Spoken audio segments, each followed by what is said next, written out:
What's happening, folks? Back for another Bad Religion documentary slash concert, just like the Along the Way documentary that we watched, which was a film about the 1989 tour of Germany in support of the Suffer album. This one is from '06. It's called Live at the Palladium, which, if you didn't know, is a venue in LA, and it's in support of the Empire Strikes First album, which I think is really fantastic, along with the next one, New Maps of Hell. And indeed, I think The Process of Belief, I've mentioned before in the audio reactions for Bad Religion, it was a really important album because it was Brett coming back to the group, and that songwriting back and forth between him and Greg was alive again. But yeah, ultimately, I do think the two albums after that went to an even higher level. So this is in the wake, as I said, of The Empire Strikes First. I've never actually seen this documentary. I bought it many years ago, but it was like right as I was finishing, I think, as an undergrad, and I was about to get into grad school. And so, yeah, I just eventually it ended up on my shelf collecting dust. But when I reacted to the Along the Way documentary, I realized, like, wait, not only did Paulie send me some Bad Religion video, which I will get to, shout out to you, Paulie. But yeah, it occurred to me, wait, I have that Live at the Palladium DVD that I've never actually watched. I read the back, and it sounds like it's identical to the Along the Way documentary. It splices concert footage with interviews and sort of behind the scenes stuff. And obviously, the lineup is a little bit different when you get to this point. You know, the main people still there, but I do believe we'll see slightly different faces in the behind the scenes footage, along with the familiar ones.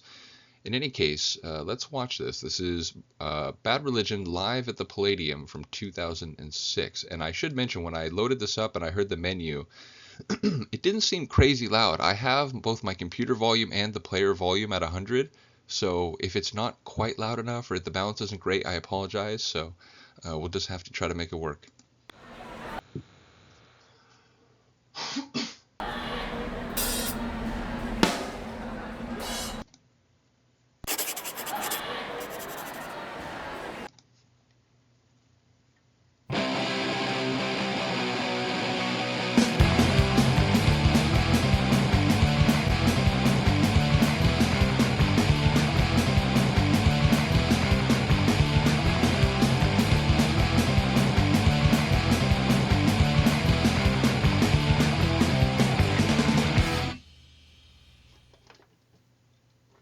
We've finally just become a family, and I mean that in the sense of being more than just a band. I'm gonna be in a band, a punk rock band, and Bad Religion's just a good influence. To me, they're like the best punk rock band ever.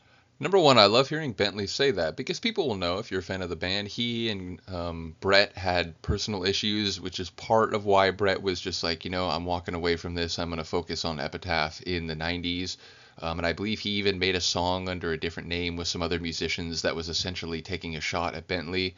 But yeah, in any family, in any group of people who are like involved in something long enough. I played on soccer teams, one for it was like 7-8 years, and there were tensions between different guys on the team over time. Sometimes it would get better and so on. So yeah, I do like hearing him say that, and I also like hearing or seeing a young generation who wouldn't have been old enough to go to the shows in Germany, for example, saying like, yeah, Bad Religion, it's their lyrics, and I think they're a good influence and so on, which harkens to what Greg was saying during some of his interview moments in Along the Way. We've always tried to feel that you're safe in this band to do what you want and say what you want and play what you want, and no one's going to judge you. If Bad Religion didn't exist, my songwriting style wouldn't be the way it is. Bro, shout out to Joe Principe, who was one of the early members of 88 Fingers Louie, and then, as you saw there, became part of Rise Against, another band I'm very fond of. So yeah, that's cool. It is Rise Against. Probably wouldn't sound the way it does. I owe them a lot.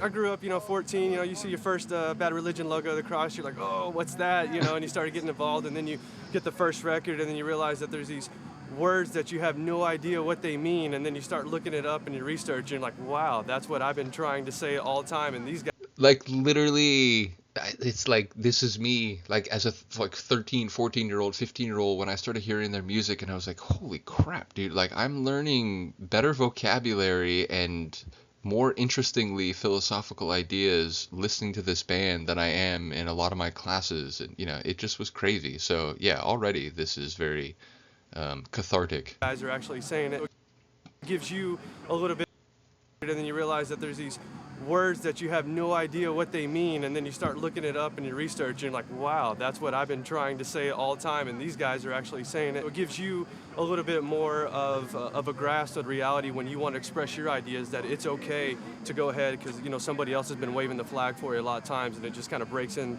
the idea that, you know, you're not in this alone and there's other people out there fighting the same battles you are. So you're the first one in line, kind of hardcore Fuck yeah to that guy. Also, I like, my guy here is a Bad Religion fan, but he's rocking a Smith shirt. That's pretty cool. fan. What time did you get here today? I got here at 11:30 a.m.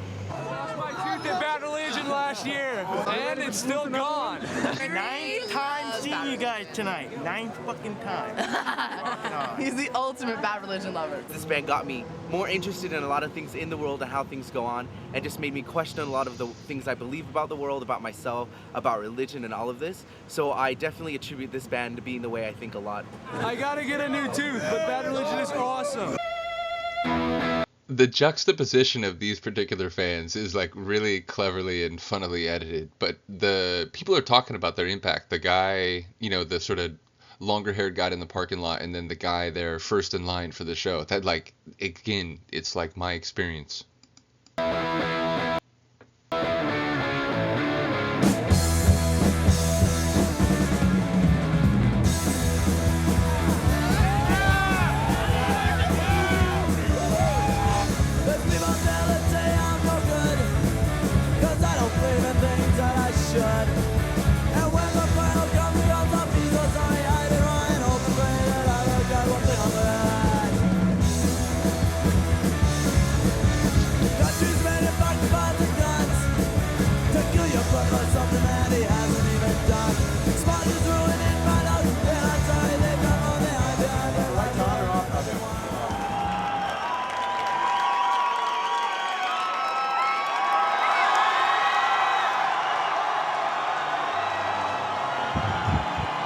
People who follow the channel know when you go to concerts and you're waiting, you know, the opening act, and then it goes dark, whatever, and then like when the lights go down before the main act, it's just like, oh, here we go, man.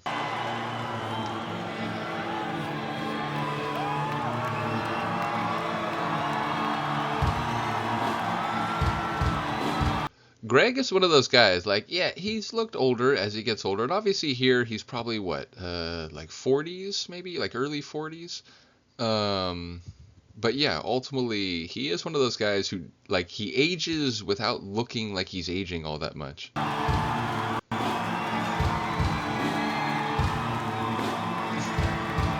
Maybe the hair is the one indicator, which is funny because he joked about that in the Along the Way documentary.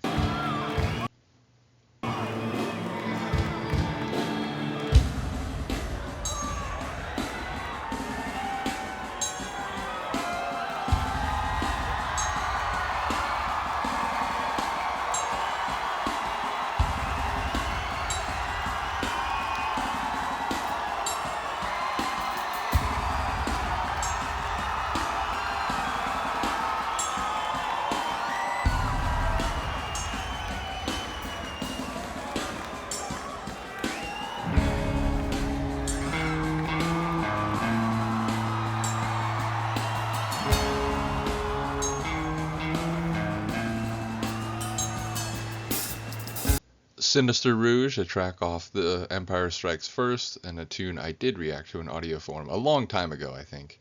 Probably, you know, grainy video, not great sound. Not sure you should go check it out. But yeah, again, I do remember reacting to a few of the tunes from this album in the pretty early days of the punk rock reactions.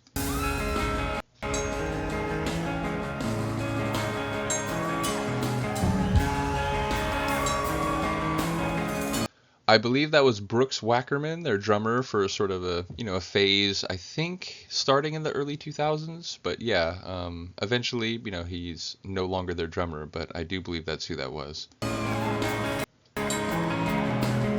And I think he had drummed for the Vandals prior to this. I could be wrong.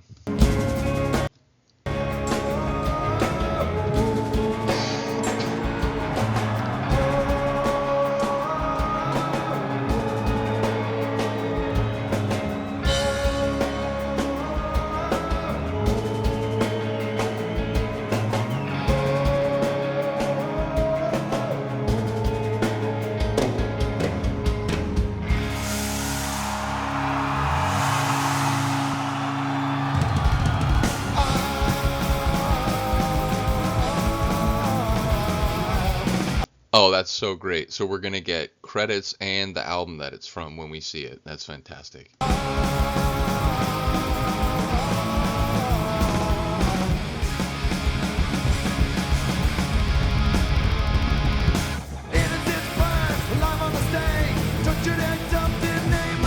And the other guitarist you saw there is Brian Baker, who was in the band for many years, is no longer in the group. And I do believe, Paulie's talked about this. I think there's a bit of controversy about like the way he left, because I think he was having like drug problems, something to that effect. And eventually they were, I think they told him like, he wasn't going to be in the band anymore. So I don't know enough about that to speak about it competently, but I believe it's something to that effect. I do believe also we saw Hetson again, and much more bald than on the Along the Way tour.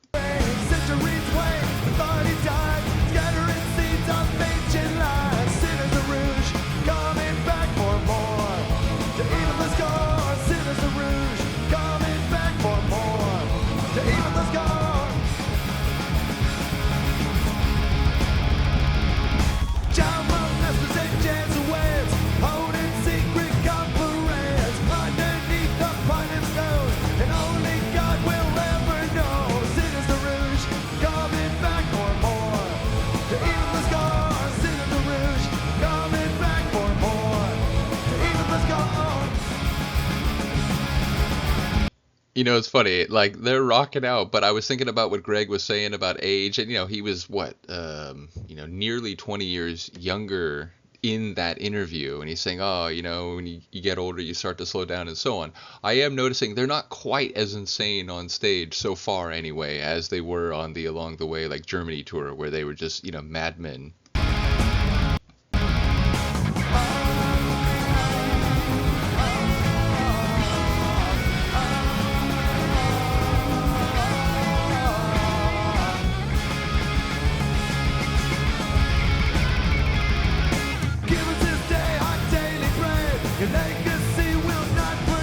Did you see that woman in the front row? Oh my God, that's like the most rocking out moment. That's so great.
Definitely can hear the enhanced melodic quality of his singing at this point. There's, a bit less scratch and a bit more melody. Not that it's, crazy different, and he still will get, a bit like more heavy or intense in moments, but definitely by the mid-2000s, you could feel him leaning into the melodic aspect of his singing, which, I think is not only great and probably can help preserve his voice for longer, but yeah, you can hear the difference from his vocal delivery here compared to the Along the Way tour.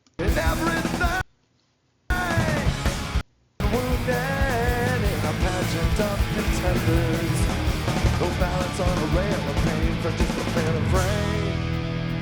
And everything is dearly made. Blood relations and bricks.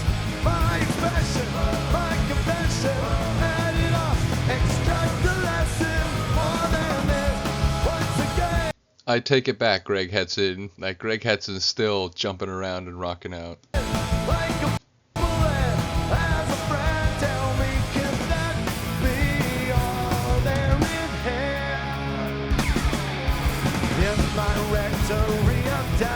I feel to pray like one devout.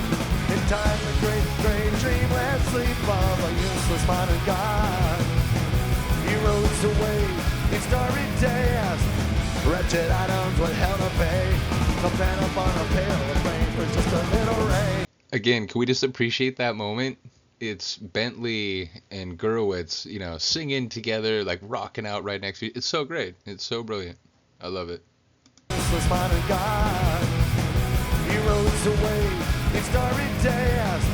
Wretched items with hell to pay. A pen upon a pail of rain for just a little rain.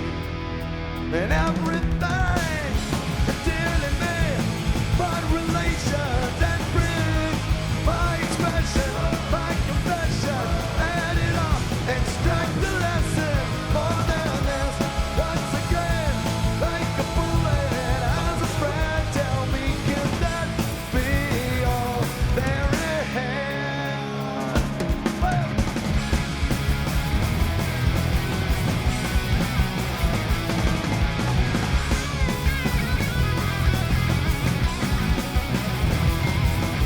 Get it, Mr. Baker. Get it.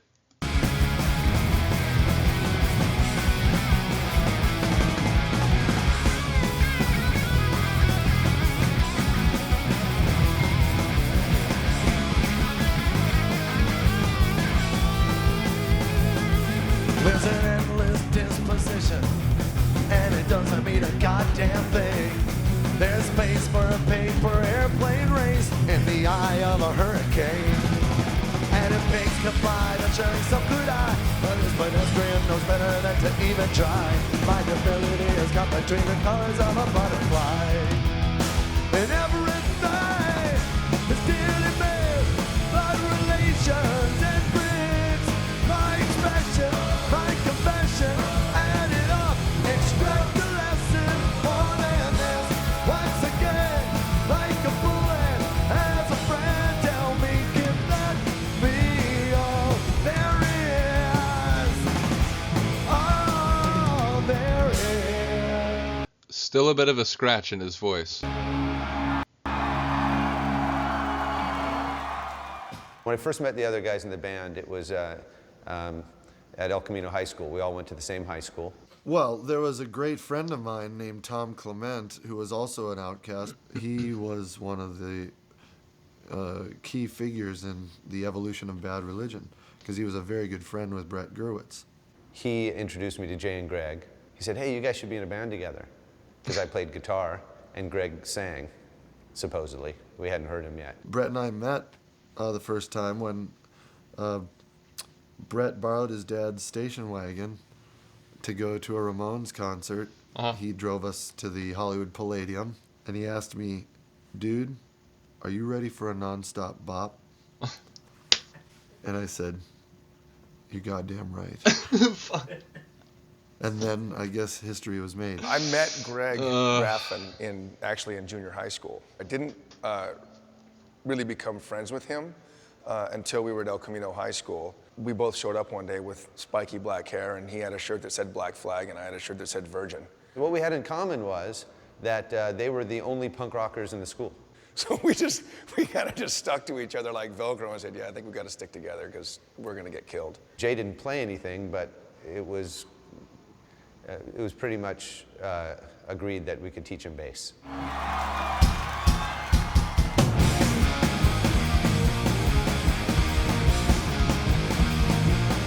The title tune of what if I really, really had to decide what is probably my favorite Bad Religion album.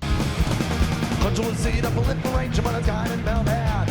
Into an inharmonic home, to an inharmonic home. Consciousness has plagued us, we cannot shake it.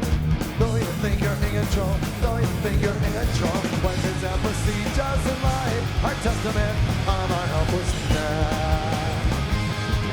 There's no vestige of a beginning, no prospect of an end.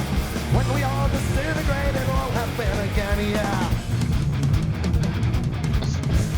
Time is so outside the minds of hordes, but they can explain what inches of the way, explain what inches of the way. History and future uncomers, by curiosity, but here we are, rooted in the present day, rooted in the present day. But to that the sea doesn't lie, our testament of our helplessness. There's no vestige of a beginning, no prospect of an end. When we all disintegrate, it'll all happen again. Yeah, if you cannot conquer, you begin for a day. But you do it and deteriorate and quickly fade away. And believe these are... If you came to conquer, you'll be king for a day, but you too will deteriorate and quickly fade away. It's Ozymandias. Which again, the ideas that I would read about in like high school literature class, you know, they were already, you know, not this song obviously because this is mid 2000s, but it's the kind of thing where like, you know, I'd learn about it through punk rock lyrics and then I'd encounter something in my literary. It's like, oh man, it's like that Bad Religion song. It's, you know, like that Dead Kennedy song, whatever. And then, you know, some of my friends who didn't listen to punk were like, wait, what? It's just like, man, you got to hear the song. If you came to conquer, you'll be king for a day. But you do will deteriorate and quickly fade away. I believe these are to hear when you think your path is clear. We have no control. We have no control. You have no control. You do not understand. We have no control. We are not in command. You have no control.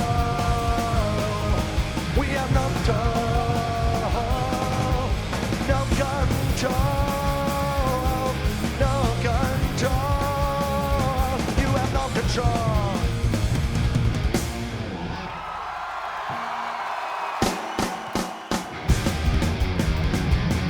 Oof. Oh, hell yeah. Again, like, I love this album despite the fact that I feel like they were just kind of they were just warming up now that they were back to the, you know, sort of core original group. With Process of Belief, but this might be my favorite song on there. There's like 2 or 3 that are a bit on the faster side, and maybe this is the fastest one, but or at least, again, it's one of them anyway, and I really do enjoy it. Well, am I making haste or could it be haste is making me? With time and a thing to kill or keep or buy or lose or living, I gotta go faster, keep up the pace, just to stay in the human race. I could go supersonic, the problem's chronic. Tell me, does life exist beyond it? When need to say, I just accelerate into oblivion. Into oblivion,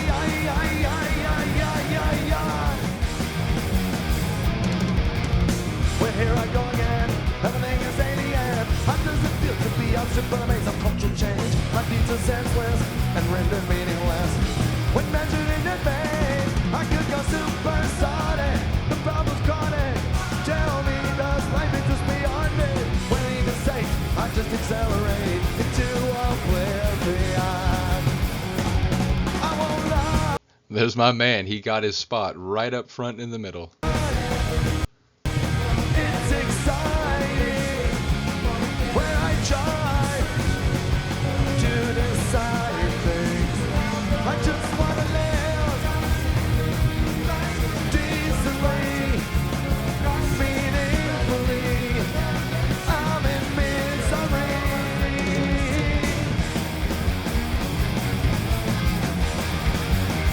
I could go supersonic, the problem's chronic.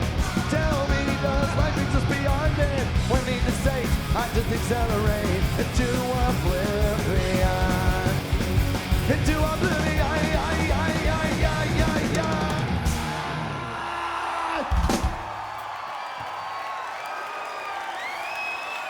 Thank you very much. My favorite band member? Oh, of course it's Greg. I mean, come on, he's a genius. The things he writes about are like... Yeah, you know, I appreciate everything all of them bring to the group, but yeah, it's for me it was Greg, and you know, I realized after the fact that there were a couple songs that was like, oh wait, this is one of my favorites, and it's by Brett. So I think Brett's songwriting is absolutely on the same level, but yeah, something about Greg's songwriting, it was just like, bro, this guy is working on a different level than so many punk singers / songwriters. Actually have like inquisitive thought behind him, but not just that, like you can tell in like the words he writes that he's not some dipshit. Greg's an inspiration all around, not just in music. I like a lot of Brett's songs. He writes a certain melodical line that I really tend to hone in on. And seeing Hetson's always great. I mean, Greg, you know, been tearing it up over 20 years. I mean, yeah, like he's so funny. Like, you know, again, in the interviews for the Along the Way documentary, he's like, yeah, I play Nintendo. You guys got Nintendo here? Little computer game that you plug into your TV. Like, you know, he's just sort of the classic, you know, never takes anything seriously, always like having a laugh kind of punk. You know, a circle jerk. than the Bad Religion. That guy is so full of energy, and he's just a class act to begin with. And just seeing him for an hour and a half straight is just, it's one of the best punk guitarists of all time. That guy is so underrated. I like Jay myself because I'm a bass player. He's my inspiration. Yeah, I've always loved Bad Religion's bass work, and, one of my favorite Bad Religion songs, Part 3, it is written by Bentley, and, a rare case if it's not either Brett or Greg. Brian Baker, who is just a historic figure in punk rock. Bro, so again, Rise Against, I really love the band, and his songwriting is fantastic. And just like talking to him, you're like, whoa, you played a Minor Threat, oh, that's amazing, and Hetson and the Circle Jerks, and everybody in the band, even Brooks, Suicidal Tendencies and his history, it's just, and Jay's obviously. Oh shit, so again, I think Brooks did play in the Vandals, but apparently Suicidal Tendencies as well, which I didn't remember. The most personable of all of them. He's kind of like the spokesperson for those guys. He's always out hanging out with, and everybody in the band, even Brooks, Suicidal Tendencies and his history, it's just, and Jay's obviously the most personable of all of them. He's kind of like the spokesperson for those guys. He's always out hanging out with fans and friends, just always there. All those guys are just incredible. Greg is a master of lyrics. The lyrics are unlike any other band I've ever seen. I'd say like the political statements he makes, the state of government. He isn't like punk as fuck. He doesn't he's not like hardcore with a big mohawk or anything. He just does his own thing, and he's been doing it for. That's another thing that drew me to this band. It was and that's not against anyone who has a more visual punk aesthetic and, lives in a squad and is, living that life in a, sort of gutter punk sort of way. I got nothing against that. But I was sort of Greg is like the intellectual punk. He's like the philosopher punk. And I was sort of drawn to that because, I was already reading a lot and was interested in learning when I was a young to mid teenager. But that was part of it. It was man, he looks like a punk, who once the show's over goes to the library. For a long time, and it kind of made me realize I don't have to have the big leather jacket and everything. Just be myself more. So great to be back here in Hollywood, in the land where Bad Religion was born, or at least we wanted to be born. Factually, of course, we came from over the hill in the San Fernando Valley. Yeah, we're in 818. We were from the Valley. And, if you were from OC, it was kind of cool. If you were from Hollywood, it was cool. I didn't know OC was cool. I grew up I know later the OC and whatever, but yeah, growing up in Orange County, I always felt like we were sort of in the shadow of LA. It's LA is where everything is, Hollywood and all the clubs and the entertainment venues, and you can go to Santa Monica, go to the beach, and it was LA seemed like everything. Orange County was yeah, it's nice suburban, it's comfortable, it's a cool place to live, but it felt like going to shows and techno parties, I was always going up to LA because that's where the real action was. So it's funny to hear that. But yeah, the Valley is seen as sort of a what's the right word, not derivative, but it's second rate compared to perhaps LA. At least that's the cultural perception. But if you were from the Valley, Actually, of course, we came from over the hill in the San Fernando Valley. Yeah, we're in 818. We were from the Valley. And, if you were from OC, it was kind of cool. If you were from Hollywood, it was cool. But if you were from the Valley, it was oh, you're from the Valley. I was such a nerd that I didn't even draw a distinction between Hollywood and the San Fernando Valley, because I saw the cool people in the Valley, Side note, I didn't spend a whole lot of time there, but my paternal grandparents lived in the San Fernando Valley, Tarzana specifically, and so I was up there a lot as a kid before they passed away. So yeah, I've been there, but I don't know the area well. So certainly, I had no cultural perception in that regard. Surfers and the skaters, and I couldn't even distinguish that they were seen as geeks because they lived in the Valley by the people who were living in Marina del Rey. To me, they were all the same. And I was not part of that. I was just seen as a nerd. To be a band from the Valley was second tier status to the bands in Hollywood. I remember that Keith Morris from the Circle Jerks one time introduced us as a really good new band from the Valley. That was his disclaimer. We did start to build up a following, mostly because Jay and I hung out so much in Hollywood that we did start to get a Hollywood following very early on. By 1981, a lot of our best friends were just punks from Hollywood, and they started coming to our shows legitimizing our fan base as being, Hollywood based. Well, tonight we're going to give you a little bit of the old, a little bit of the new, and a little bit of the in-between. And we are so lucky because tonight you all can join us in making our first North American live DVD ever right here at the Palladium. Without further ado, I'd like to introduce you to my left-hand man, Mr. Greg Hudson. Song's called Social Suicide.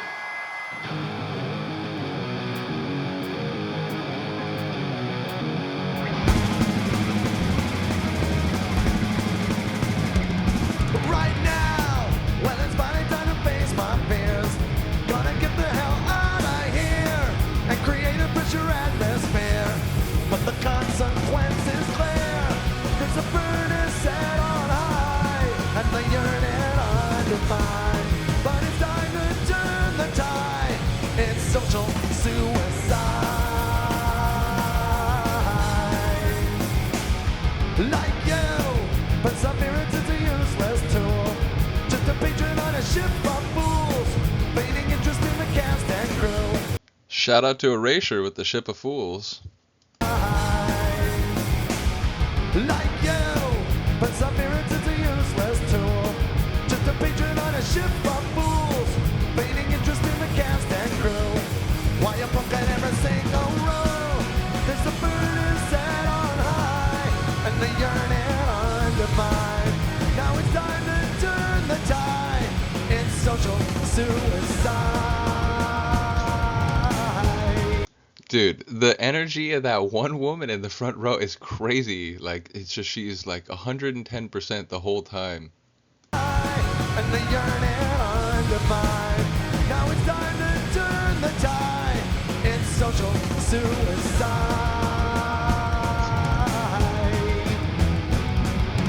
Shadows entertain the unwashed masses. Scholars explain their noble reaction.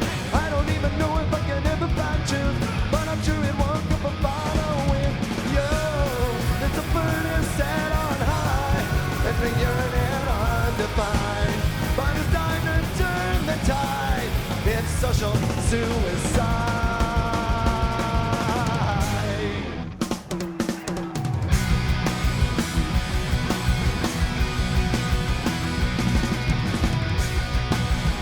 This, I remember, it felt like it marked a transition for them. Like, a later song like Sorrow would hit in the same way. Or wait, I'm wrong. Like, Sorrow's on Process of Belief, right? Either way, those two songs, I remember, made it into the, like, radio airplay in Southern California. Like, major radio stations in LA and Orange County would play Bad Religion. It was like, holy crap, like, I would have never imagined this when I was listening to them in the 90s, which, again, a lot of what I was listening to is their stuff from the 80s.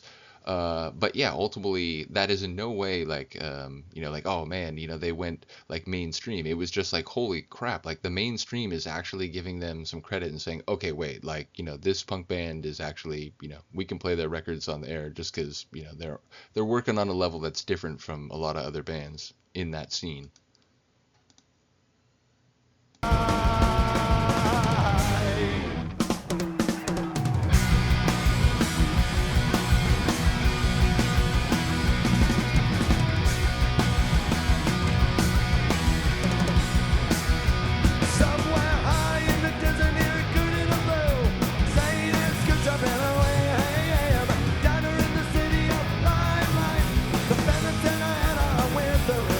And you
When Los Angeles is burning,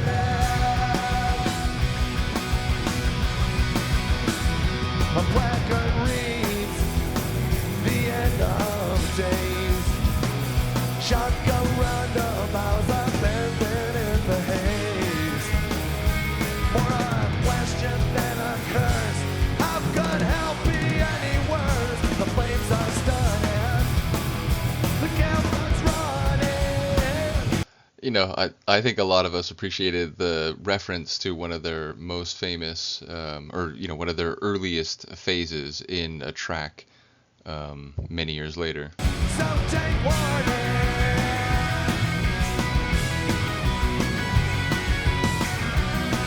And of course, shout out to Operation Ivy with the little take warning reference. The camera's running. So take warning.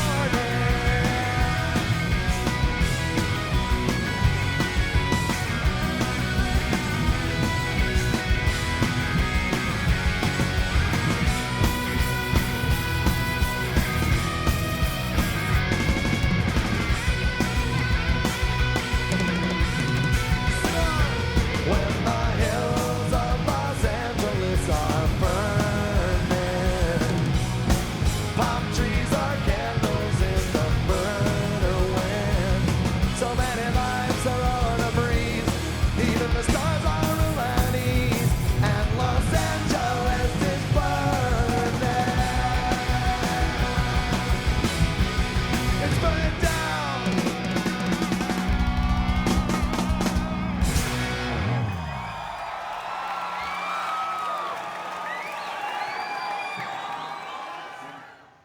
Do you have a favorite Bad Religion song? Along the Way. Epiphany. Yeah, that's a really good song. Anyone who here says, I want to conquer the world, which, you know, not ironically, but funnily enough, is a Brett Gurewitz song, not a Graffin song, even though, as I said, some of my most favorite songs are Greg songs. But yeah, probably my favorite Bad Religion song is I Want to Conquer the World. So anyone who says that here, I will give them a virtual high five. Say against the grain, because you got to live against the grain. If you're an underdog, you swim against the stream all your life. Do what you want. He likes the guitar from Epiphany, but I like the lyrics of it, and also from Sorrow, the lyrics are really sweet in that song as well. I Want to Conquer the World. For me, probably Generator. You, which was just, I just liked it. It just turned me on to them as an. You is a great song, but as people who maybe saw that audio reaction will know, I saw it on a more like philosophical level, like Brett castigating, you know, the supposed omnibenevolence of a deity that would allow things to happen that do in the universe. And then someone's like, he actually wrote it about his ex-girlfriend, and it's sort of like a, you know, an angry note to his ex for what she did to his life and so on. It's like, oh crap. Like, you know, so it's funny that like, because so many of their songs are like on philosophical levels and so on, I took that one that way, but it had a much more like visceral and immediate meaning apparently. Lyrics of it, and also from Sorrow, the lyrics are really sweet in that song as well. I Want to Conquer the World. For me, probably Generator. You, which was just, I just liked it. It just turned me on to them as in general. I like their slower stuff for some reason, like Struck a Nerve and The Answer. Let Them Eat War. You know, it's funny. Let Them Eat War is a great song. I was thinking when listening to Los Angeles is Burning, it's not my favorite. And again, it impressed me that it got radio play and it was like right on Bad Religion. But it's not my favorite. Neither is Sorrow. And I think part of it is I'm less enamored with their slower stuff, and even, you know, one or two songs that you could rightly call a ballad. Now, I say that one of their tunes in that way, Dream of Unity, I absolutely love. So, you know, there's no black and white, like hard and fast rules here, but generally speaking, I like their fast stuff, and less so their slower songs. So it's funny to hear someone say the complete opposite. I like that one. 21st Century Digital Boys are good. For me, probably Generator. You, which was just, I just liked it. It just turned me on to them as in general. I like their slower stuff for some reason, like Struck a Nerve and The Answer. Let Them Eat War. I like that one. 21st Century Digital Boy is a good one. I like American Jesus. Probably I Want to Conquer the World. Come on. Man, there's so many. How can you choose a favorite song? Part 3. I'm 13. Oh, shout out to my man calling out part 3, which I feel like I've rarely heard other Bad Religion fans note that one, but it's always been one of my favorites. And again, a couple folks giving out answers if I Want to Conquer the World, which, like I said, I think that's the one for me. I like that one. 21st Century Digital Boy is a good one. I like American Jesus. Probably I Want to Conquer the World. Oh man, there's so many. How can you choose a favorite song? Part 3. I'm 13. 13? Yeah. How old are you? 44. I turned around to Bad Religion. They stole all of my discs from the early mid-80s. Both of my kids. Love them now. What's your favorite song? Oh gosh, too many to know. What was that one playing on the way over here? Generator? Generator.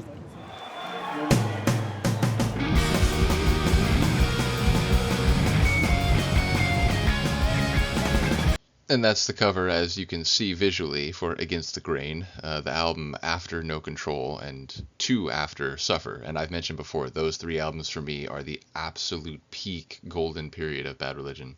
Too many to know. What was that one playing on the way over here? Generator? Generator.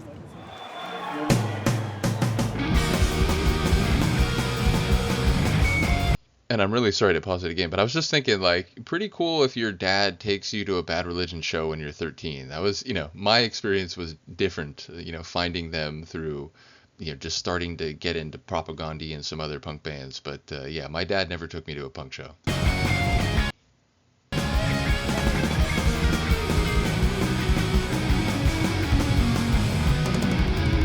I've got nothing to say.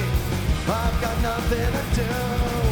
All of my neurons are functioning smoothly, but still I'm a cyber just like you. I'm one big myoma that thinks my planet supports only me. I've got one small problem, will I live forever? I've got just a short time to see. A modern man, evolutionary betrayer. Modern man, ecosystem destroyer. Modern man, destroys down the chain. Modern man, pathetic example of his organic heritage.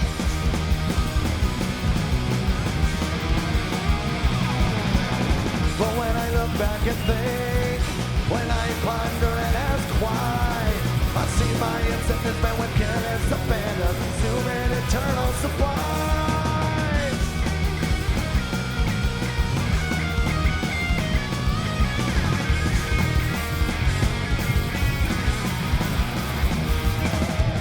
A modern man, evolutionary betrayer. Modern man, ecosystem destroyer. Modern man, destroys our chain. Modern man, pathetic example of his organic heritage. Just a sample of carbon-based wastage. Just a fucking tragic epic of you and I.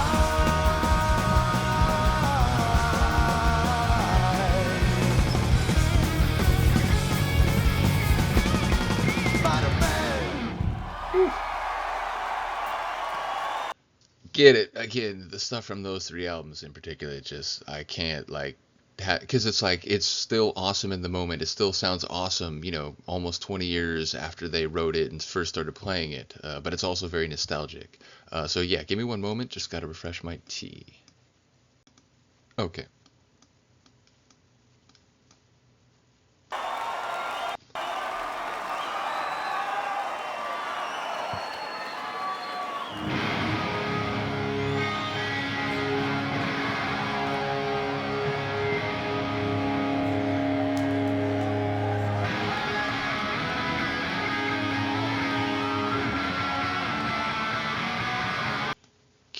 The Kyoto Accords, which were meant to, begin addressing issues related to climate change, and it feels like they're still going. Apparently, Luca's going to do her thing. Give me one second. Okay.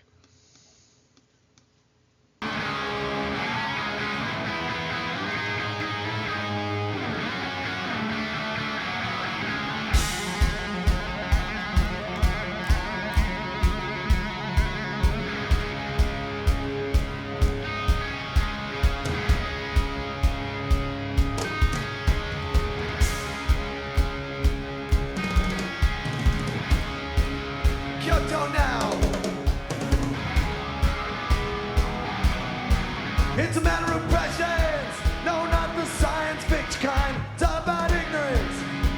needed miracles for the blind. The media paraded disjointed politics, founded on petrochemical plunder and urine hostages.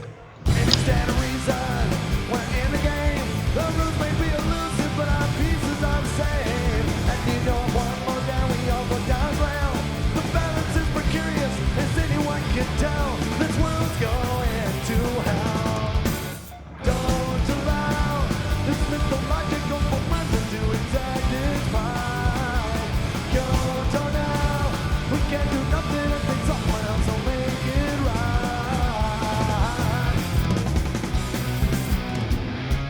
Indeed, and in the end, environmental catastrophes really don't care about political borders, so yeah, we're all in the same boat, floating out in space. You might not think it matters now, but why I feel wrong? Might not think there's any wisdom in a fucked up punk rock song. But the way it is, and numbers is below. A brutal sun is rising on our sick horizon.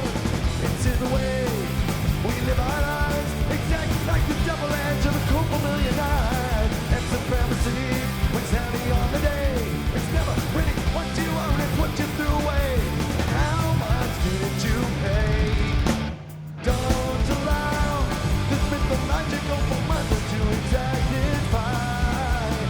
Go on now, we can't do nothing and think someone else will make it right. In your dream, you saw a steady state of melody for eternity. Silent scream, but now the wisdom that's within us is in for retreat. Let's go.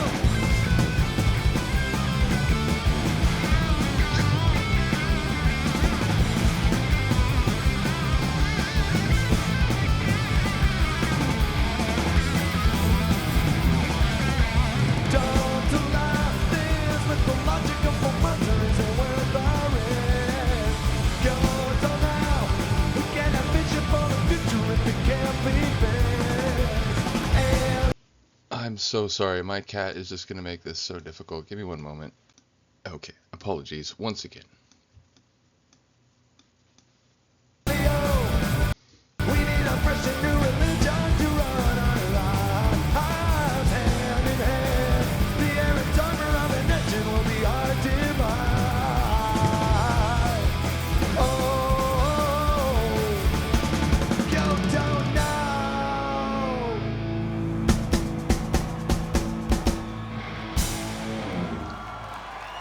As a quick point about my own punk rock show attendance, I've never been a crowd surfer. I'd never done it a single time. I never had any desire to, and I am surprised at how much people are keen to do that, and in some cases just keep going back up and jumping and jumping. I will tell a quick anecdote about a different punk band, the Subhumans, who I've seen. And when I saw them at the Showcase in Corona, a venue that no longer exists, I remember Dick Lucas, the lead singer, and he was saying, not in a overly critical don't do that, or he wasn't wagging his finger, but there were people who were going up on stage and then jumping in to crowd surf, and in some cases they were leading with their feet and so on, and he was like, you're kicking people right in the head when you're doing that.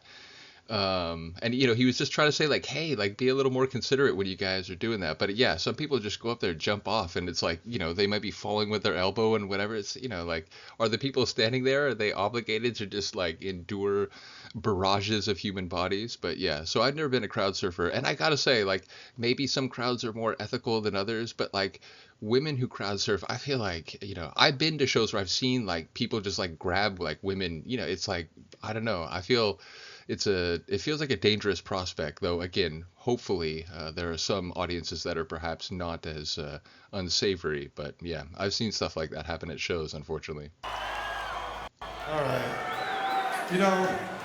Who would have thought a bunch of young punks from Canoga Park would ever make it to the Palladium stage? Sometimes truth is really stranger than fiction. And having said what I just did, I would guess that a Bad Religion crowd is going to be among the more ethical. People like their music because of lyrics, and their lyrics are supportive of all different types of humanity and so on. So I imagine this show is maybe one where you wouldn't have to worry about that kind of thing, but you never know.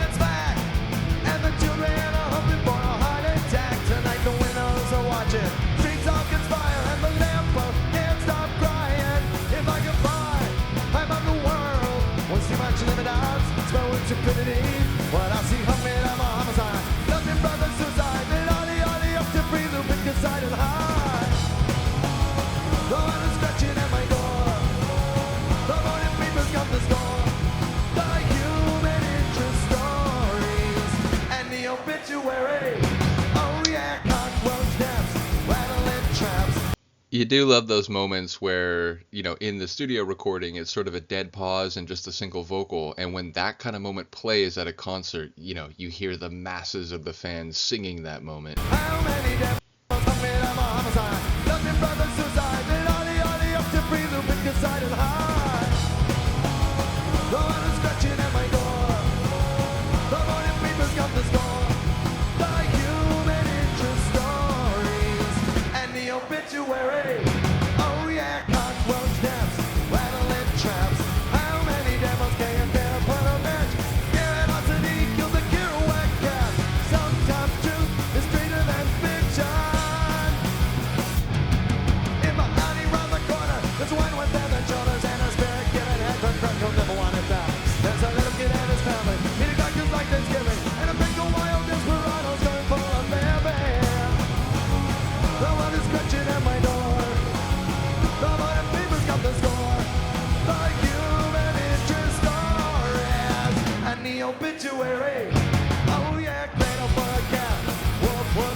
The first time we ever rehearsed was in our original drummer Jay Ziskraut's mom's living room, because we were all in high school. That's who it was. I said Bobby Shayer in the Along the Way documentary, but I was like, it nagged me because I was like, he wasn't the first. And I remember, now that they say that, I remember that name. But yeah, I feel like he transitioned out of the band relatively quickly. I guess we'll see. This time. We would bounce around from house to house until whose ever parents got tired of us being there. Jay wasn't in the band yet. Greg was 15, and me and Ziskraut were 17. We didn't have a bass player yet. And I brought this song called Sensory Overload, and Greg brought a song called World War III, which ended up being on the EP. And we learned them and played them. And it's been basically, that's been the paradigm until today. How we decided on the name. Greg and Brett both bringing songs and sort of, I talked about it in the Along the Way documentary, but I've read before about how there was this competitive desire to write better songs than the other one, which I think just upped both of their games. Bad Religion. We didn't go very long without a name. I think, we were had a few rehearsals. Well, there were really like 6 or 7 others, and they were so horrifyingly bad. I'm glad I didn't choose them. Head cheese. That got thrown out. They were absolutely disgusting. I won't even repeat them.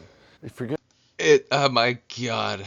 You learn something new every day about bands you've known a long time. They could have been called Head Cheese. You call it Head Cheese, you might as well call it Smegma. That's even more punk. A big new thing that was happening was televangelists. Yeah. Jerry Falwell was just coming into... You can definitely tell if you listen to the stuff on 8085, which is, again, their first and third albums, as well as like some of the EP stuff and so on. But they definitely, there's multiple lines in multiple songs that are taking shots at the crass, faux spiritualism and, greedy materialism of televangelists. It definitely was something that was in their songwriting, a significant amount in the early days. Prominence. Another guy, Swaggart, was coming into prominence at that time. Well, then we rambled on about a whole series of names that started with bad. Bad family planning. Bad family life. I can't tell you why this made a negative impression on us, or a strong negative impression on us when we were just, young teenagers. Maybe it's because Greg and I are both science geeks. But we just thought these guys were complete... So again, I had already started to be interested in science, and, I was starting to get into philosophy. So the intellectual nature of the band drew me to them, and I think because I had a similar intellectual disposition, I was also repulsed by things that seemed like moralizing and judgmental and also hypocritically crass and materialistic. So yeah, again, the eventuality of me being a huge Bad Religion fan is so inevitably clear. Jerks. We kind of considered ourselves to be progressives when we were even at such a young age. And we understood implicitly that morality is not something that in a free society is forced upon somebody. Someone said it and it kind of came and went, but it kept coming back. We named our band Bad Religion after this kind of incipient movement of evangelical Christians who had ministries on television, basically saying, you know, fuck off Jerry Falwell. We all nodded our head in agreement. Yeah, that's a good name. Fuck religion. On one level, it's vindicating that we named our band that.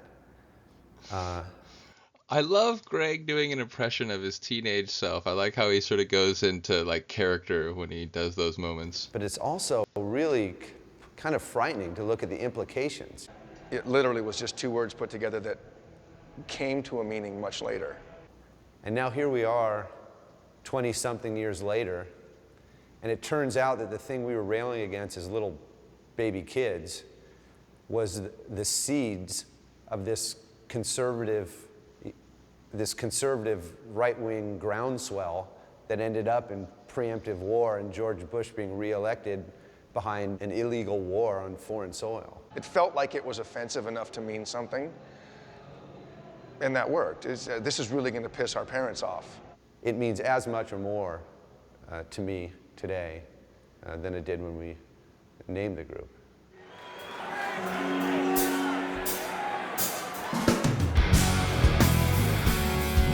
Yo, Recipe for Hate, which came right after right after Generator, and Generator was right after Against the Grain. Those next two albums, Generator and Against the Grain, I won't put them in the same category as Suffer No Control, Against the Grain, but they're right there. Those two albums are almost the same level of quality.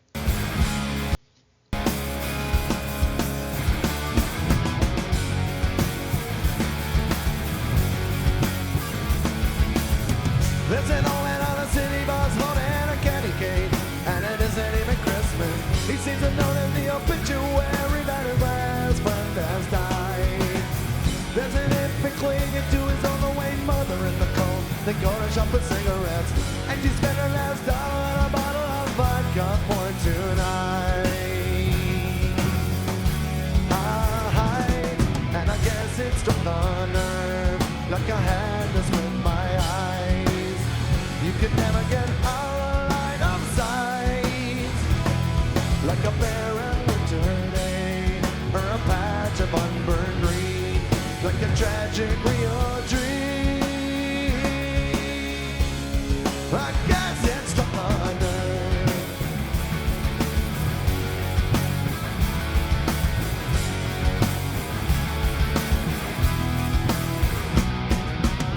Every day I wonder in negative disposition, some are buying by superlatives, realizing very well that I am not alone. It's your friend I look to borrow my salvation, but I'm thinking altruistically, and the wave of overwhelming doubt turns me to stone. And I guess it's struck a nerve, sent a murmur through my heart. We just haven't got time to crack the maze, like a magic speeding clock, or a cancer in ourselves, a collision in the dark. I guess it's struck a nerve. Let's go.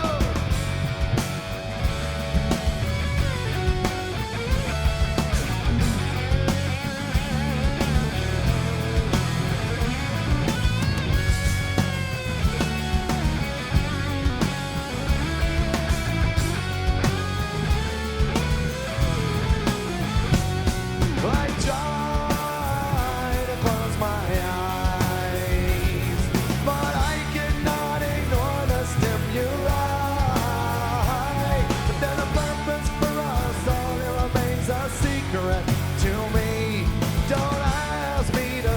justify my life. Cause I guess it's stuck on earth like a hand that's squint my eyes.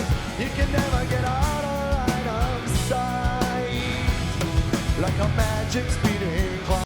Little side point, it occurs to me, you know, I go through a lot of different music on my YouTube channel and I listen to Pet Shop Boys, and they have a lot of songs that are named with phrases that you hear, common expressions, little metaphors and similes that people use, and struck a nerve. You know, again, it's a very popular expression. People use it like figuratively often.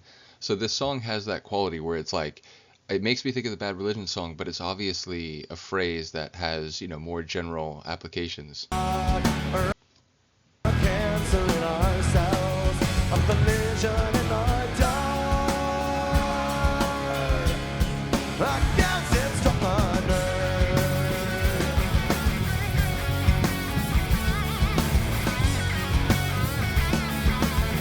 It's stuck on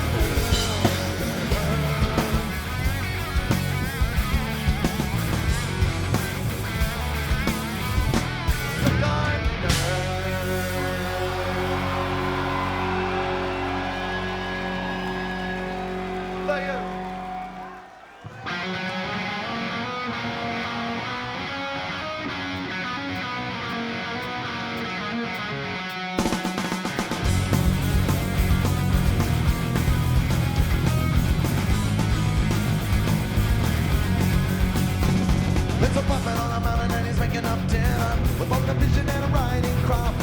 Anybody can feel like a winner when it's served up piping hot. But you people aren't looking for a handout. You're America's working core. Can this be what they bargained for? Let them eat war. Let them eat war. That's how to ration the poor. Let them eat war. Let them eat war. There's an urgent need to feed, decline in pride.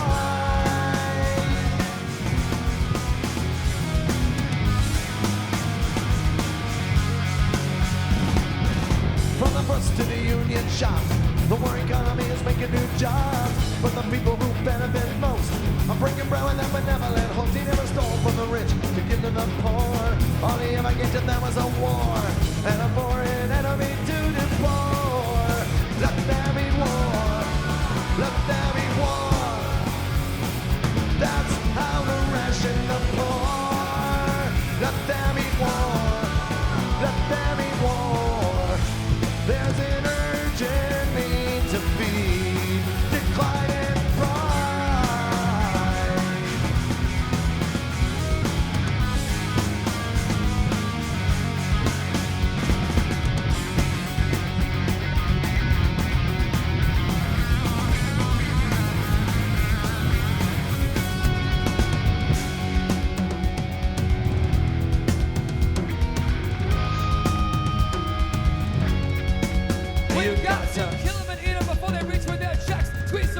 Tim McIlrath of Rise Against, folks.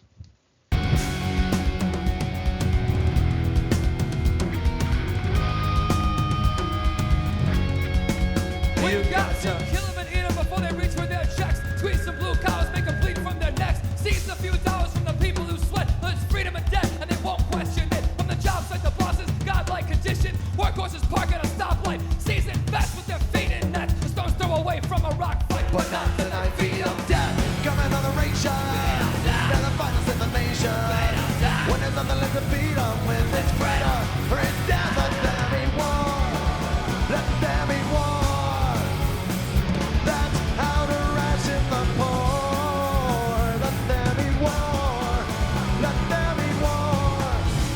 There's an urgent need to feed. Decline in pride.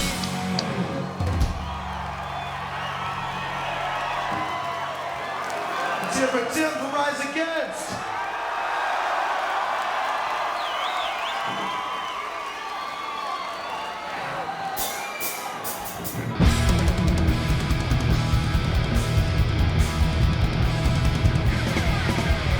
Did you ever see the concrete stairs on every day? The lunatic, the hypocrite, they're all lost in the fray. Can't see their lives are just like yours. And understone and undiscovered door leading to the gift of hope renewed. Eternity for you, the masses of humanity have all. Since they just showed it, let me just reiterate that the cover for the Suffer album is the most punk rock album cover I've ever seen in my life to this day. The businessman whose master plan controls the world each day is finding new indications on his species' slow decay. Can't see their lives are just like yours. And unturned someone and undiscovered door needed to the gift of hope renewed. Eternity for you. The masses of humanity have always had to suffer.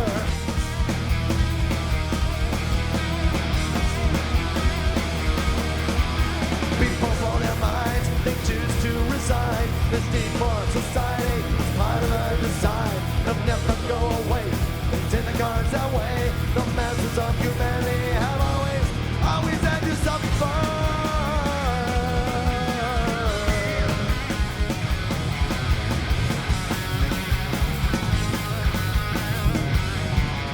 A door leading to the gift of hope renewed. Eternity for you. The masses of humanity still clinging to their dignity. Masses of humanity have always had to suffer.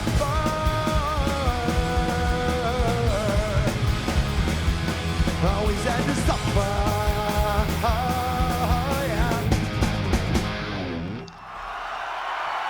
A stone cold tune 1,000 years from now.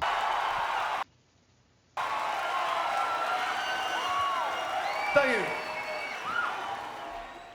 The first gig was, I don't know who threw it. Some kid threw a party in his dad's warehouse, and it was us and Social Distortion. Hey. And we only had 5 songs ever written. A couple of them didn't even make the EP, actually, so that was prior to that, really early stuff. We played our 5 or 6 songs. One of the first shows he did was out in the valley at the country club in Reseda. We used to follow him to Godzilla's, I mean, the warehouses, all kinds of places. I remember my buddy Tom came up to me and said, hey man, you guys are really good. Just don't break up and you'll get popular. So that's actually the advice I give to younger bands. Famous last words. But yeah, again, like personality, like if you can't get past certain things, it could ruin a chance for something great over time. So yeah. As nowadays, because that was good advice. Back then, if you were a punk band, you had to have a logo. So Black Flag, to me, has the best punk logo ever. And this. Again, I totally respect that. Dead Kennedys for me, it's just like the visual, like intensity of it. It's like, hello, what is DK? What are you guys? Circle Jerks had the Skanker Man, and everyone has a cool logo. So. Okay, hold on. I almost want to go against what I just said. Operation Ivy's like hit that skanking guy with the the hat on and so on. That was maybe my favorite. Back then, if you were a punk band, you had to have a logo. So Black Flag, to me, has the best punk logo ever. And the Circle Jerks had the Skanker Man, and everyone has a cool logo. So we needed to have a logo. So I went in my art room and I drew up the Bad Religion logo and I took it to practice. And Brett came in with this piece of paper with that crossbuster thing on it and said, look at this. And we kind of all laughed and then said, yeah, that's easy to spray paint. That's literally the same story he gave in the Along the Way documentary. On a wall and unbelievably offensive. Cool. Let's just run with that. People think there's so much hatred in our logo. Well, I don't know why people would jump to that conclusion. It wasn't meant to be against Christians. I know plenty of religious Christians who are not offended at all by it. Bad Religion is in no way anti-Christ. Christ was probably the most progressive liberal in history. When you see that crossbuster at my house, it just means Christianity is not practiced here. He was there to talk about, hey man, this is, it's all about forgiveness, and it's all about the meek and the poor and the infirm and loving them and loving each other. And, Christ's revolution was forgiveness. First of all, what is that slash? Well, it's the international symbol for no or disallowed. Bad Religion logo is just meant to say we detest religion. It's not meant to be anti-Christian at all. It's not a hateful thing at all. It just means look elsewhere. It didn't have some kind of intent. It was just offensive and cool. To me, it does have meaning. That symbol does have meaning, and I think it's a good logo. Since you've seen us last time, I've developed a few new tricks. And I've been going to stage school, learning some new stage maneuvers, you know, to build up my stage presence. Bro, where did that person get a Greg Graffin for President shirt? So you might see me doing this a lot. That's one of the basic ones they taught me. It's called the balcony point, and we don't usually get to play in places with balconies, so tonight it's really working. How's it going in the cheap seats up there, anyway? Here's a song called Change of Ideas. Once she's a bomber brought, but the fields are washed away.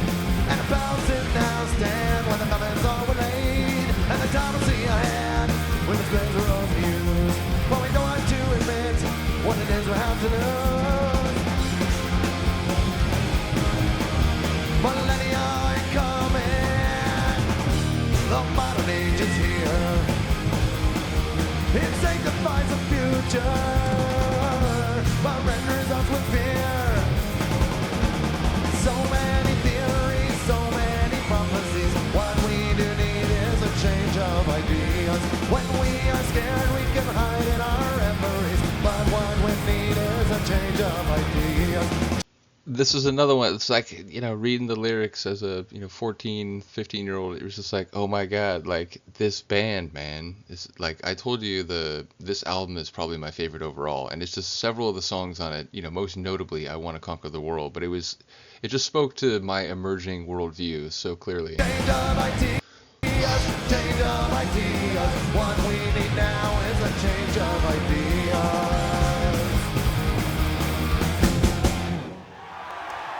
Last summer during the Warped Tour,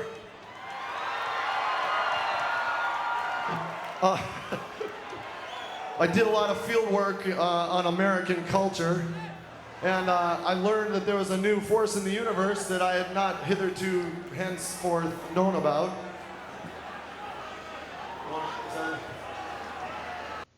God's Love? Is that, I feel like with that intro, that's maybe where we're going with this. Another great song. And apparently there's a new force in the universe called God's love. Striking that mental apparition like a drunk on a vacant street. Silently beset by the hands of time, indelicate in its fury. An every crack and skeleton deal to unrelenting gravity. What minds is proud for a helpless victim to succumb rapidly. Tell me where it's a love in a God's creation. When there's no above, there's no justice, just a cause and a cure, and a body of suffering. It seems we all endure, and what I'm frightened of is that they call it God's law.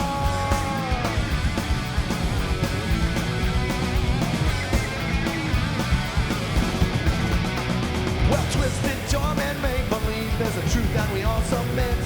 But leave my eyes, my brain complies to all that they interpret. So tell me where it's a love in a girl's creation. When there's no above, there's no justice, just a cause of the cure, and a body of suffering. It seems we all endure, and what I'm frightened of is that they call it God's law. I know there's no reason for alarm, but who needs perspective when it comes to pain and harm? We can change our minds. There's a better prize, but first you've got to tell me where there's a love in a God's creation. When there's no above, there's no justice, just a cause and a cure, and a body of suffering. It seems we all endure, and what I'm frightened of is that they call it God's law. They call it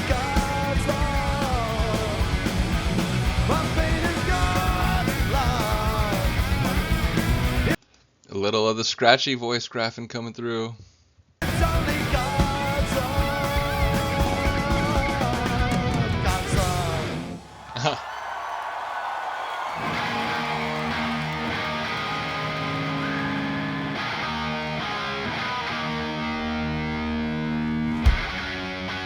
Yo, I said it before, this album is just about as good as the three favorites of mine, but this track I put up with any of the tunes from those three albums. This tune could have been on any of their three albums that I regard as like their best period. It's a genius tune.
Our forefathers who led the way, their victims are still here today.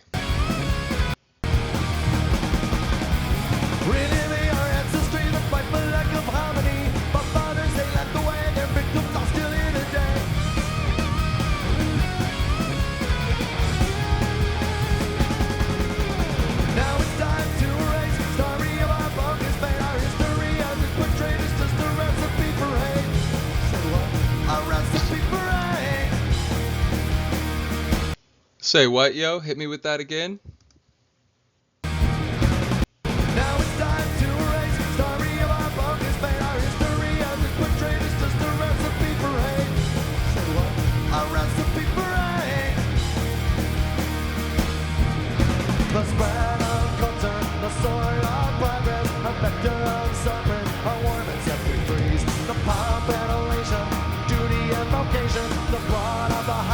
It's just a recipe.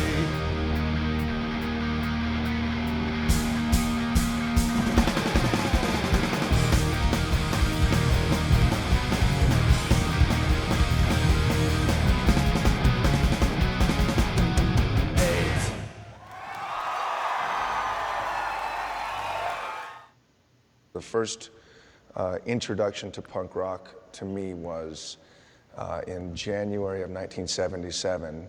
CBS ran a TV show in 1977 called 1976, The Year in Review, to which they dedicated the last 10 minutes to the Sex Pistols, basically mocking them and saying, look how gross these guys are, look at these idiots.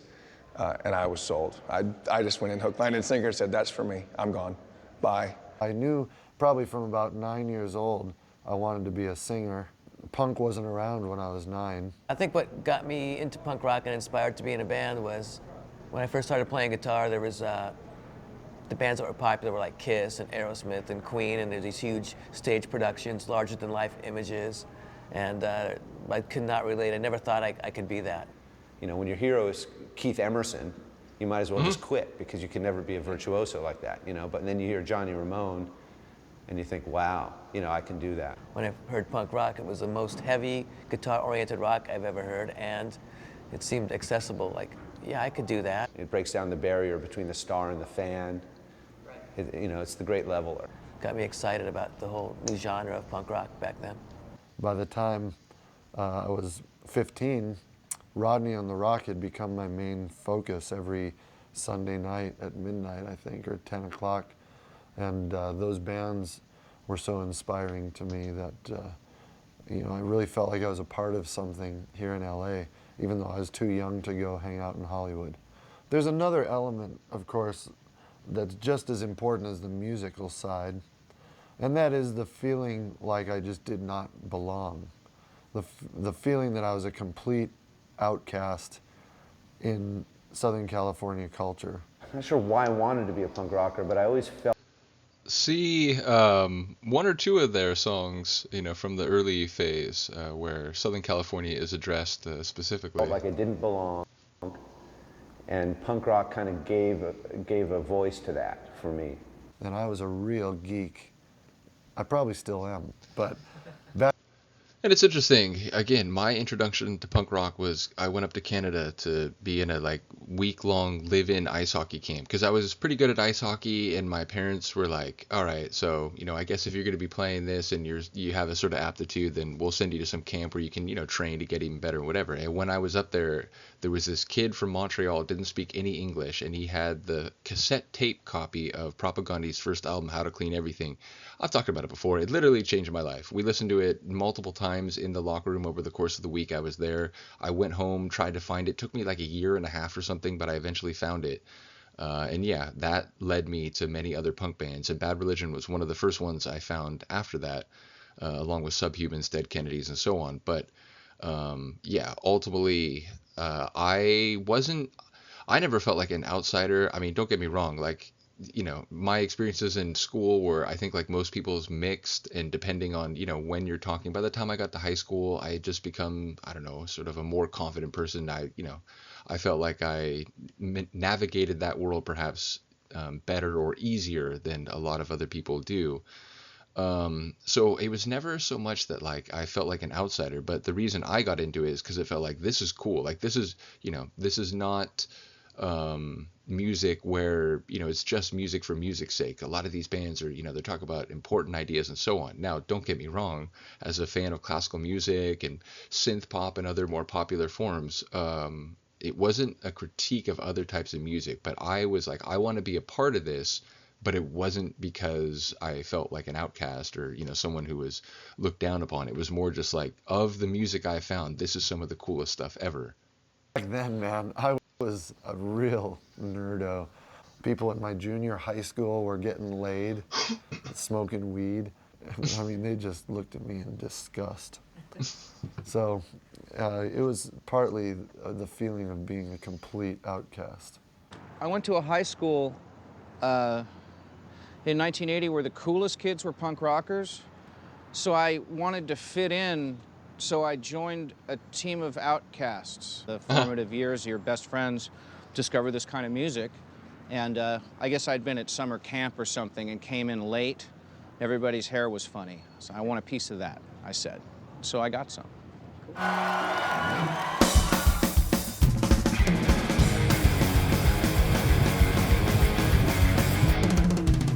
Everybody wants to dance in a playpen, but nobody wants to play in my garden. See those hippies on an angry line, but they don't get my meaning.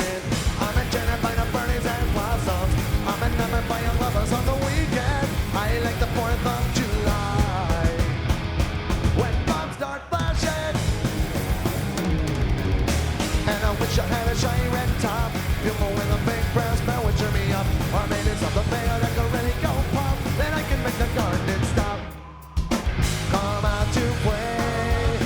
Come out to play. And we'll pretend it's Christmas Day at my atomic.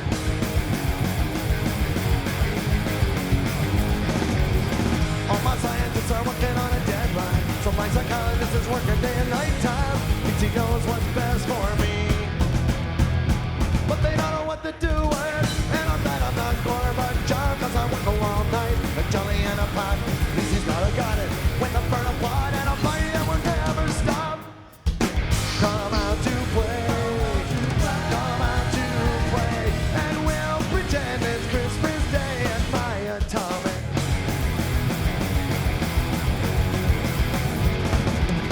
I hope there's nothing wrong out there. I'ma watch it from the room inside my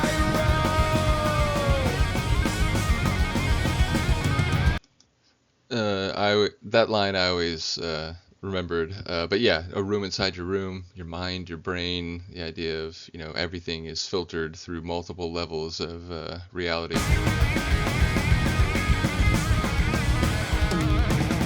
Come out to play. Come out and play. And we'll pretend it's Christmas Day and my atomic garden. Yeah, garden. That's not really a garden anymore. It's more like a nuclear desert. So yeah, the studio song ends with this like spoken vocal, and they're sort of like kind of looped over each other. It's like very cacophonous. So it's funny to see them like redo this or recreate that in the live performance. That's what we're fighting against, right? That's all we've got to offer. We've got Desert Storm, Iraqi freedom, and Afghanistan under control. We're going to over 150,000 men, women, mostly children, who will die in a foreign country because we're going to protect our resources so I can drive my SUV. You know what I like better than anything in the world? Being an American and having it all. Because that's what I want. Truth, freedom, and the American way. Kicking ass. Oh my God, it's hilarious. It's like an updated version fused with like a more critical take of, what's that movie by the guys who did South Park, Team America or whatever, the like America F yeah. It's like the, punk rock critical take version of that. America! Atomic garden. Fuck yeah!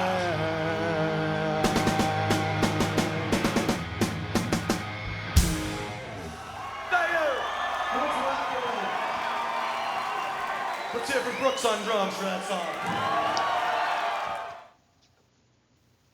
The bands that influenced me back in the day, the ones that had the greatest... I've heard he's a Beatles fan. No doubt he's going to talk about maybe some of the early punk bands and so on. But I do remember reading that part of the inspiration for writing Along the Way was that he wanted to write like a punk rock version of a Beatles tune. I guess we'll see. Impact on me were definitely number one, the Germs. Darby Crash and the Germs with Pat Smear and Don Bowles and Lorna. And their album GI was just transformative for me. The biggest band that I think had any kind of influence on what we did was the Adolescents, because they were doing three-part harmonies. And they were the first band that we'd ever seen, like as a punk rock band, doing three-part harmonies. Black Flag, maybe not musically, but attitude, the way they just dominated their space. Even with that whole different chain of singers, and of course, Henry being from Washington, when he joined, we paid a lot more attention to it. I always admired their total domination of what... Which he's saying because he was in Minor Threat, a very famous DC area punk band. What they did, it was their show, their stage. They were frightening, which I still get a kick out of. I love having that aspect of it. When it comes to influences, I am... That makes me think of Jello Biafra talking about when he got into punk rock, which was very much the Ramones. And he said when he saw them, a lot of the audience when they came on was sort of like, these guys are a bit crazy looking, and they're very intense and they're kind of shouting and so on. He said like a lot of the audience sort of backed up against the wall or like moved away from the stage. And Jello was like, oh my God, I love that everyone is scared of them. So yeah, Brian Baker and Jello Biafra similar in what drew them to punk. I always qualify it by saying I was influenced at a very young age, and having started in Bad Religion at the age of 15, much of Bad Religion's early history, I was still being influenced because that's a very influential age. But before the band really started, I was influenced by pop sounding, pop rock music that was not necessarily commercial. Stuff like Todd Rundgren and Utopia and things like that. I've talked about it before. Bad Religion, or Greg Graffin was a big Todd Rundgren fan, which is why he ended up working with him when they went over to Atlantic. Though, as it turned out, the experience, was a bit more contentious and not like as dreamlike as Graffin might have hoped in advance. That were very influential to me. I love all kinds of music. I've always loved R&B from a very young age. I think my favorite group of all time is the Beatles. And this might be surprising to Bad Religion fans, but I guess I'd put the top... I heard this before, and it was like a written interview, I believe. But yeah, it doesn't surprise me at all. Like, I found my way to punk rock, and it's still one of my major loves. But, I was already listening to classical music, synth pop, 80s like pop rock, eventually got into techno and, ambient music and all sorts of things. So, yeah, it's not surprising at all, Brett. The top rock groups of all time in order as, the Beatles, the Beach Boys, and the Stones. I know I'm a weirdo. Most guys wouldn't put the Beach Boys second, but, I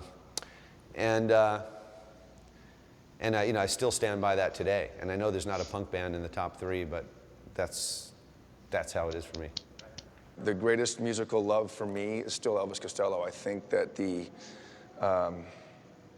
angry young man that he was, and now he's kind of a bitter middle-aged man, that's for me. It's fascinating to me because he sums up a lot of my feelings fairly quickly. So I've been pretty consistent with Elvis Costello through my life. Other things have come and gone, but he's certainly the one that I could name as the #1 influence musically, the one that fills the hole in my soul.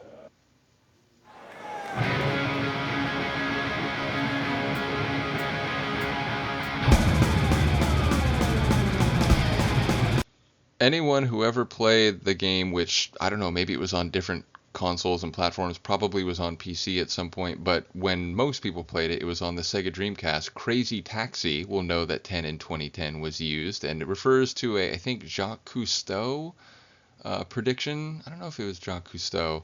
It's some famous, naturalist and explorer, and some studies the world and so on, but he predicted that there would probably be 10 billion humans by 2010. Now, it didn't turn quite that way, but certainly the global population continues to grow. And so this song was written, what album is it from? They just showed it. Elvis Costello through my life. Other things have come and gone, but he's certainly the one is it Generator? That I could name as the #1 influence musically, the one that fills the hole in my soul.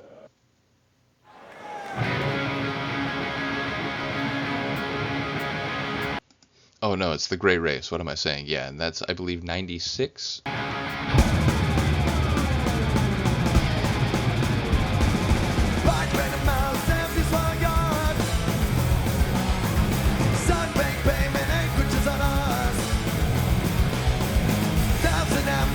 The red light, brutally engaged in mortal combat. 10 in 2010, 10 in 2010. What kind of God who gives it just a thing? 10 billion people all suffering. To the night and into the sun, we must defeat. Forget what you want, scratch what you need. 10 in 2010, 10 in 2010.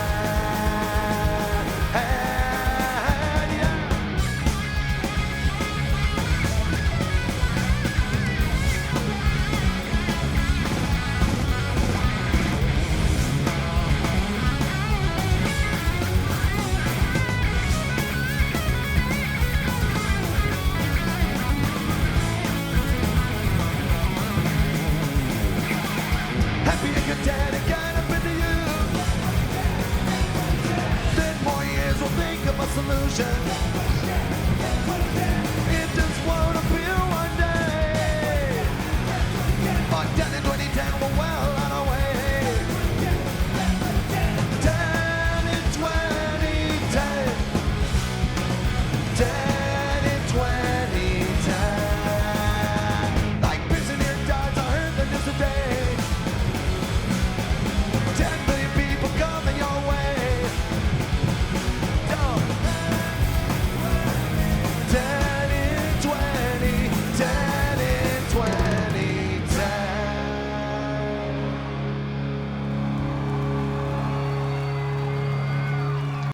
I'd just like to take this opportunity to issue an epilepsy warning for anyone watching.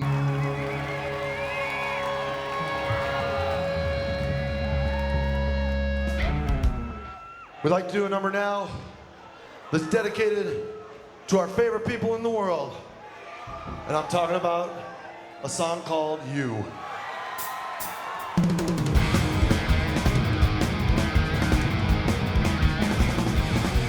There's a place where everyone can be happy. It's the most beautiful place in the whole fucking world. It's made of candy canes and planes and bright red choo-choo trains. The meanest little boys, most innocent little girls. And you know, I wish that I could go there. That's a road that I have not found. Yeah, I apologize. I'm forgetting what song it is. God, but yeah, the song about Brett, being angry at his ex-girlfriend. Clearly, it's a different song. It's not you. I don't think. But I wish you the best of luck, dear. Drop a card or letter to my side of town. 'Cause there's no time for fuss and fighting, my friends. But baby, I'm amazed that you could send and you. No, I'm right. This is the song, because it's like the turpentine. Like I don't have the turpentine to clean what you have soiled. And again, I took it as like, oh, the natural world. It has so many like brutalities and cruelties, and then even among thinking sentient beings, as we humans like to call ourselves, the cruelty, the capricious, like unnecessary violence, and so on. Like, this supposedly perfect omniscient creation. It doesn't seem like that. And then again, it's like, well, no, he was just furious at what his ex-girlfriend had done to his world. Painted my entire world, but I don't have the turpentine to clear what you have soiled. And I won't forget it.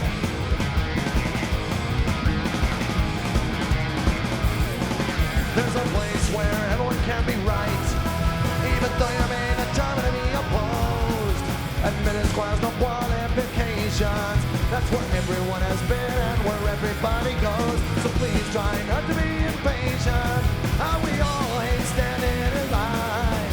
But when the farmer's good enough, you'll be there without a thought. And each journey, my friends, it's a long fucking time. And there's no time for fussing and fighting, my friends.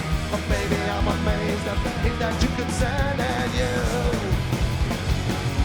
painted my entire world. But I don't have the turpentine to clear what you have soiled. And I won't forget it.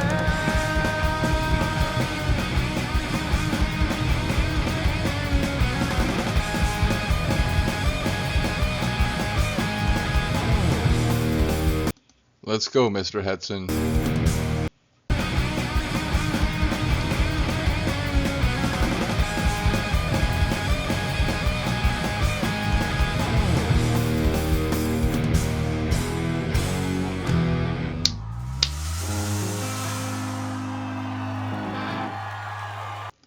I apologize, as we're still not even halfway through. How long is this watch along already? Hour and 40 minutes? I hope you're here for the long haul, because we got a lot more to go. But yeah, I need to refresh my tea. I should be right back.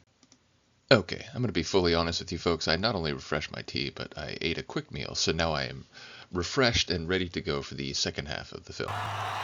The 3 most frightening words ever invented by any religion.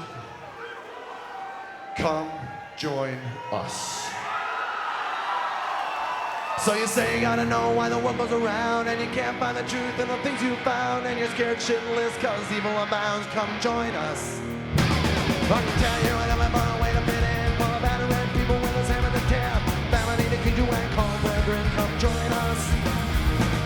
All we wanna do is change your mind. All you need to do is close your eyes. Come join us. Come join us. Come join us. Don't you see all the trouble that most people are in, and then they just want you further out of the dance, but it's ready you are different from all of them. Come join us. I can tell you I'm looking for a way to live where truth isn't determined by consensus, but codified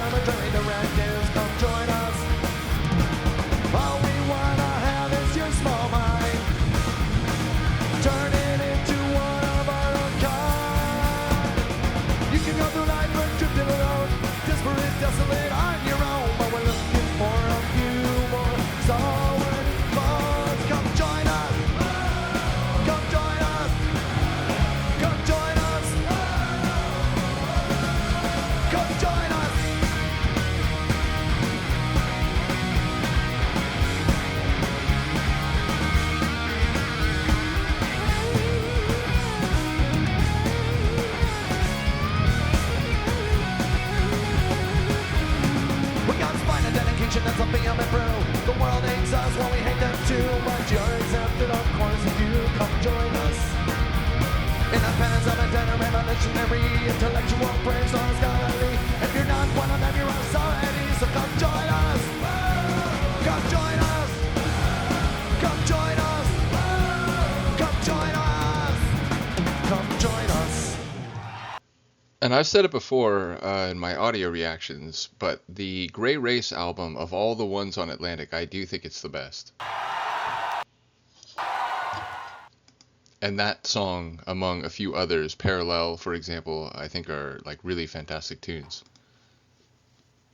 I first met the guys in the band when I was in the Circle Jerks about 1980 at this hot dog stand, Okie Dog, where all the punk rockers used to hang out. I think it was Greg came up to me and said, hey, we're in this band from the Valley, here's our demo, check it out. And I said, okay, well, if I like it, we're going to be on Rodney on the Rock radio show this weekend. We played over the air. So I listened to the tape, and it was good, so we played over the air and kind of became friends with the guys. I just remember early on, he would drive us around to parties. He was 2 years older, so he had the wheels, and he would. Again, everybody who was, young in the 80s or 90s will associate, someone was oldest first, and I happened to be that person among my friends. I turned 18 before a lot of folks, who were, or indeed 16 when it comes to driving back then. I don't know what age it is now, but yeah, you were 16, and I was, one of the older kids in my grade, so I was one of the first people to start driving around and going to parties and so on. He wasn't from the Valley. He knew all the real happening parties, the punk parties out here in the LA Basin. I asked him to come in and play a solo on a song that I wrote called Part 3. He was in the Circle Jerks, and we were... It's so good. It's such a tune. And like I said, it feels like not as many people talk about it as a lot of their other stuff, including early stuff,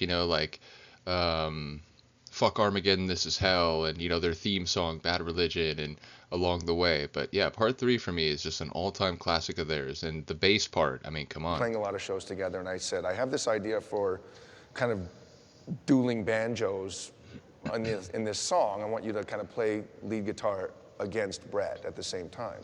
And he came into the studio and recorded his solo, and he never left. Uh-huh. He just stayed. It was like, I think he's in the band now.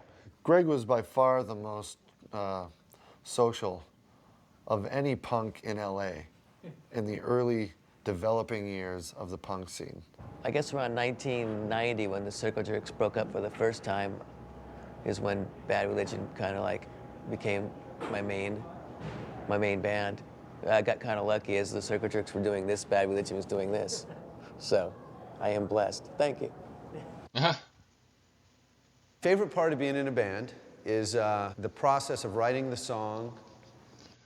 And because I was so into punk rock, when I was in, the mid-90s, 96, 97, which again, I was starting to get into techno and so on, but I started writing some punk rock songs, or as I imagine them, punk rock lyrics. Now, I never ended up being in a band, and I don't really have a voice for punk rock now, don't get me wrong, as some of my friends and my parents certainly would say. Some of the bands I listened to back then, Operation Ivy, Jesse Michaels' voice is, sort of famously a bit harsh and intense.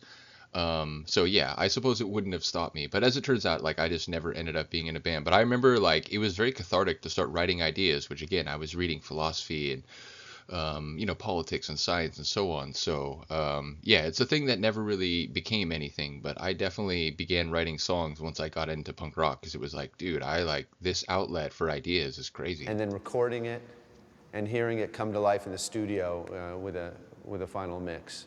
To this day, it blows me away, and that process. You know what, I've heard similar comments about when people who are writers and they write, novels or screenplays, and, they write characters and, they inhabit that characters in their head, and they're, trying to create believable scenes, or, it could be surrealist, whatever. But the point is, I've heard screenwriters and novelists talk about when they see really talented actors performing things they've written, characters they've written, lines they've written, often set to incredible music by great composers and great editing. And so it's oh my God, the fact that the thing I made is now become this thing where all these people's talents are like brought into it, it's incredible. Is what it's all about for me. You know, the songwriting process with Bad Religion it really hasn't evolved that much. Brett Gurewitz and Greg Graffin are the two main songwriters. People think of Bad Religion as a great collaboration in songwriting, mostly by Brett and myself. Brett and I don't really sit in the same room and create songs. We are very studious and isolated when we write. Everybody goes to their corners of the world and writes their stuff. I write a batch of songs, Greg writes a batch of songs. We present them to the band. They kind of have this healthy songwriting competition, and we're all just the benefactors of that. All of my best songs have come when there's some intellectual puzzle I'm trying to solve. I think we have 220-something songs, and they've really collaborated on maybe 3. I don't know how this came about because we met totally by chance, but I think our songs sound really similar. Yeah. But we don't consult each other when we're... It's so true. And again, my favorite song, I Want to Conquer the World, like when I first heard, I was convinced it has to be a Graffin song. And then I looked in the liner notes like, oh my God, it's a Gurewitz song. Like what? I would have never guessed. So I fully agree with that. Writing them at all. So, I don't know how that happened. I guess we just evolved similar styles over the years. There have been songs that Brett and I have co-written. But even those, the idea would have originated with Brett or myself, and then the verses get rounded out or filled in by the other person, but they're both pertaining to that original point. More today than it used to be is, me and Greg will have a little bit of interaction. Like I'll give him feedback on his songs, maybe help him come up with parts, and he'll do it on my songs, but it's still basically the same thing. I'm not sure if I'm that good at writing popular songs in the sense of being radio-style friendly songs for Bad Religion. Most of the songs that are most famous for Bad Religion have come from Brett's brain. I think I can do that with melody. That might be my strong... And again, that tells me that Los Angeles is Burning and Sorrow, I know for sure Sorrow is written by Brett, but I didn't know for sure whether Los Angeles is Burning is. But yeah, again, like, the songs that I love the most from them are definitely not the ones that would be played on the radio. They're faster, they're, more like rocking, like hardcore punk rock. But yeah, it doesn't surprise me, again, knowing that Brett liked the Beatles and the Beach Boys and the Stones. So yeah, it just all seems to confirm things I've read over the years, other little interviews, including the ones in Along the Way. It's very cool to see this at long last. This gift is that I can take words and create an uplifting pop melody. I'm not quite a cynic, but I do tend to see the darker side of things often. If you ask me just to write a real feel-good song, I don't know if I could do it. And yet, some of my songs, because I'm trying to solve this intellectual puzzle, maybe I solve it and it results in a feel-good song.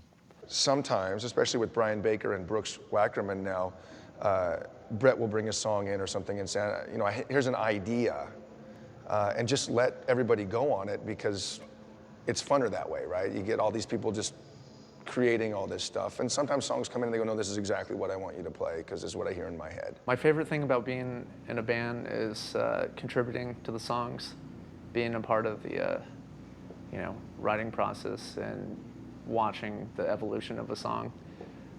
Even if I didn't write it, it's still exciting to be, in the process of trying to create something. A lot of people ask, does the music or the lyrics come first? And I've had songs where it's been just a title, and then everything fell into place from the title. Hello, says me, the person who has always thought about titles and often, pondered them a little bit before listening to the track, and who does this regularly on my YouTube channel. I've had times when I've had just a riff in my brain, a guitar riff, and I fit the words to that. I just wanted to say for posterity that I write my own lyrics because I'm proud of them, and I think they're probably more important to the songwriting than the music, actually, in the case of Bad Religion songs. So it goes on a song-by-song basis, I guess you'd say.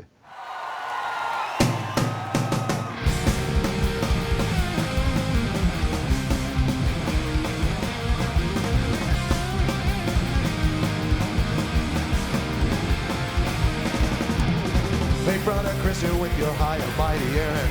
Your action speaks so loud I can't hear a word you're saying. Hey sister bleeding hard with all of your compassion. Your neighbors soon hurt but can't escape temptation.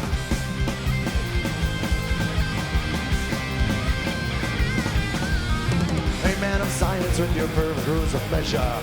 Can you improve this ways with that together? Hey mother mercy, can your lights run through forever? Is there big on the tear travel a treasure? But I wanna conquer the world. Give all the idiots a brand new religion. Put an end to poverty, uncleanliness and toil. Promote equality and all of my decisions with a quick wink of the eye. And God, you must be joking.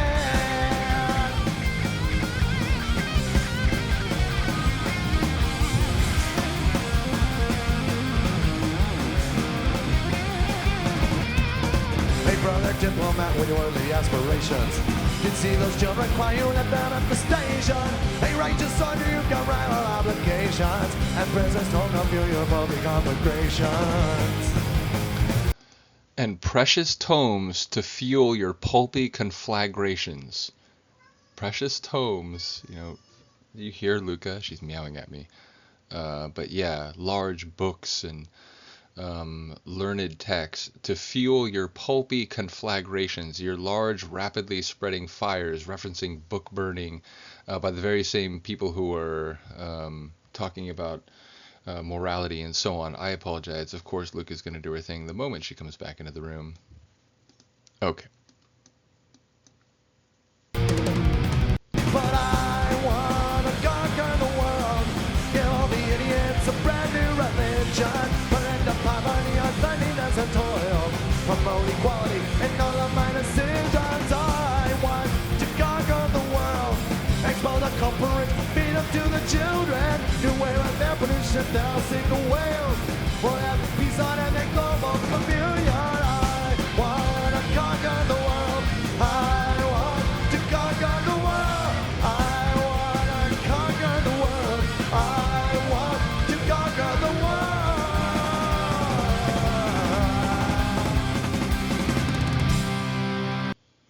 Oof, it's so good, that version of it, extra guitar. Also, I have to say, that part of the studio track, the very end of it, the final vocal extension, is perhaps the scratchiest moment in the entire Greg Graffin vocal delivery history, and I've always loved that moment.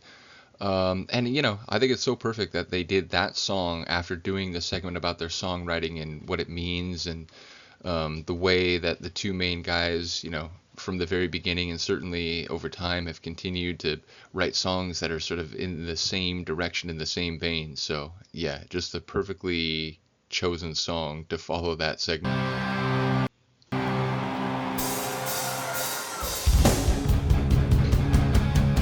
I can't believe it.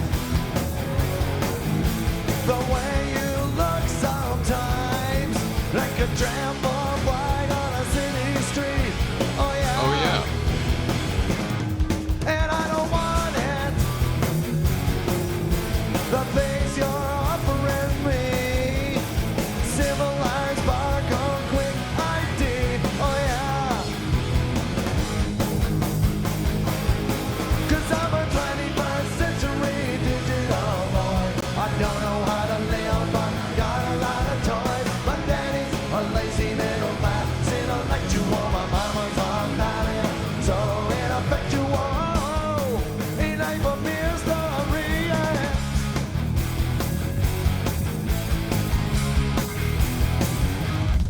I can't explain it. The things you're saying to me, it's going yeah, yeah, yeah, yeah, yeah, yeah, oh yeah. 'Cause I'm a 21st century digital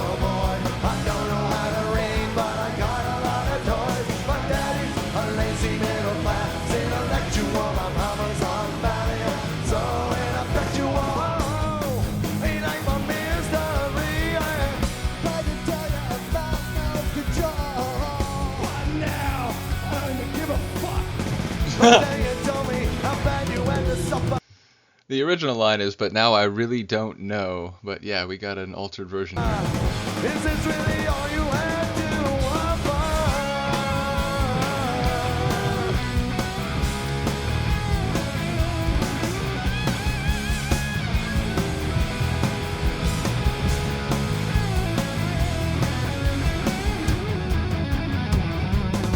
Cause I'm a 21st century digital boy. I don't know how to live, but I got a lot of toys. My daddy's a lazy middle class intellectual. My mama's on Valium. So ineffectual cat, foot, iron claw.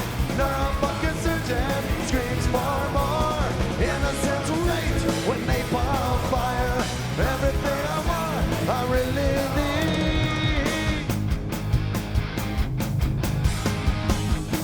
A life of mystery.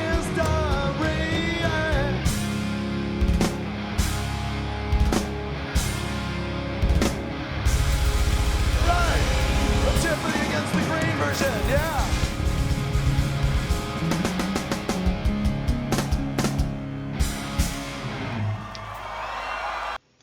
Yeah, so that song appeared on both Against the Grain, which is what, 90? Is that right? Is it 90?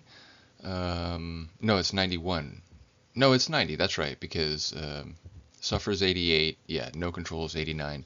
But then it later appeared on Stranger Than Fiction, and as Greg indicated there, that was apparently the Against the Grain version. Anyway, without further ado, everybody, we'd like to present to you now the Generator. Like a rock, like a planet, like a bucket and a bomb.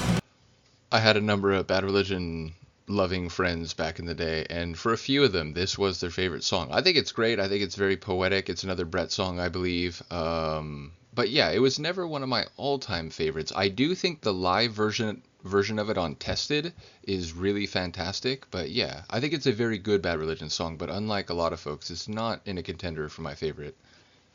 I'm sorry, like, Luca, you are so insistent. Give me one moment. Okay, Luca the Relentless One has been dealt with. I did have to notice when I came back, shout out to all the female punk rockers out there. I always remember when I was, a teen growing up and getting into punk rock, thinking it was cool when girls, perhaps defying stereotypes of, not being interested in things that was as crazy or as fast or, hard type of music. I always respected when I would see female punks at shows. I encounter everywhere I turn. I've seen it all along. In books and magazines, like a twig before dying, like a pornographic scene. There's a fire behind the window. There's an ugly laughing man.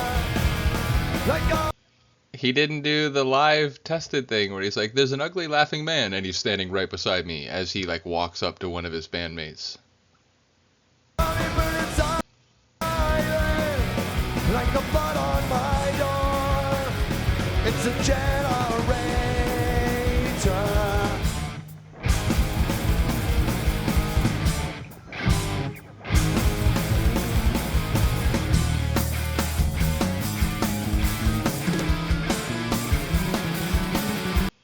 You really need, I mean, it doesn't look like it's going to happen. I feel like we would have already seen him. But this scream that's coming up, which is a real scratchy sort of,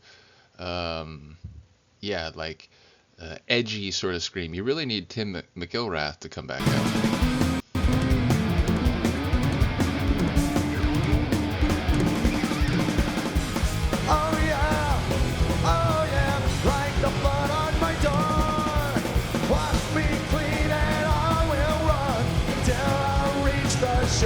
I've known it all along. Like the bone under my skin, like actors in a photograph, like paper in the wind. There's a hammer by the window, there's a knife on the floor, like turbines in darkness, like the blood on my door. It's a generator.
The way the band ended up on Atlantic was this, and it's kind of ironic because, you know, we were a punk band on an indie that was doing well.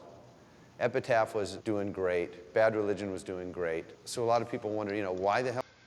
And by that time, I believe The Offspring and their, was it the self-titled one? No, Smash. What am I saying? It was Smash. Because, yeah, the first couple I think were on Nitro, but then they went over to Epitaph for Smash, and I believe that just, you know, made the label blow up. Or would they leave and go to Atlantic? You know, we were a punk band on an indie that was doing well. Epitaph was doing great. Bad Religion was doing great. So a lot of people wonder, you know, why the hell would they leave and go to Atlantic? The move to Atlantic kind of, it fell under that umbrella of Bad Religion and Epitaph kind of outgrowing each other and smothering each other. I didn't know at that time that Brett's work at Epitaph was on the verge of being so successful. There was a thought that Brett and I said, like, well, you know, if we could get Bad Religion off of Epitaph, it would take away a lot of the workload at Epitaph, and we could kind of focus on other bands. And I agreed with that and thought, you know, it's something we should look into. Not seriously. We were like, well, let's just go see what we're worth out in the market. An A&R guy at Atlantic, an old friend of ours, used to write for a fanzine, says, hey man, you know, you should sign to Atlantic, it's cool here, I'll be your A&R guy, we know each other. You know, on a punk label, you can only ever sell, you know, what you're doing, which is great, but you know, don't you want to be even bigger? Don't you want everyone to have a chance to be exposed to your music? And everyone in the band, including myself, thought, yeah, that would be a good opportunity, and you know, maybe an indie label can't, in this day and age, you know, reach the mass market. We ran into Danny Goldberg, who is a great guy. He was Nirvana's manager and Bonnie Raitt's manager and a straight up guy. And he really did understand what we were trying to accomplish. And all of a sudden it was, well, here's a legitimate contender who would actually be in our corner. So it sounded like a good idea. And we went through with it. And something like 2 weeks later, the Offspring's song Come Out and Play got on the radio, and that record just went through the roof. Smash, again, which is, you know, it's a funny title in retrospect. But yeah, I had already been listening to Offspring. Ignition, to me, is still like my favorite Offspring album, though I do think Smash is fantastic.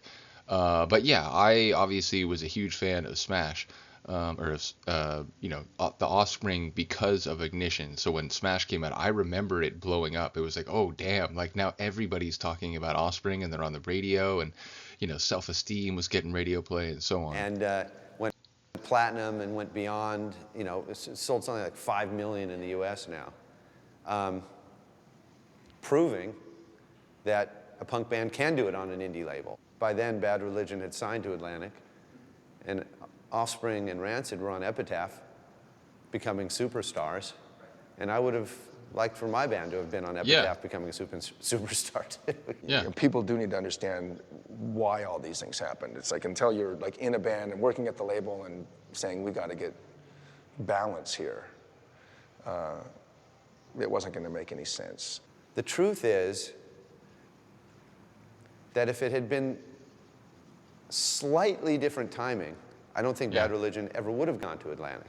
We went to Atlantic amidst a very difficult time in terms of band communication. So it wasn't such a glorious decision, such a great feeling to put out a record on a major label.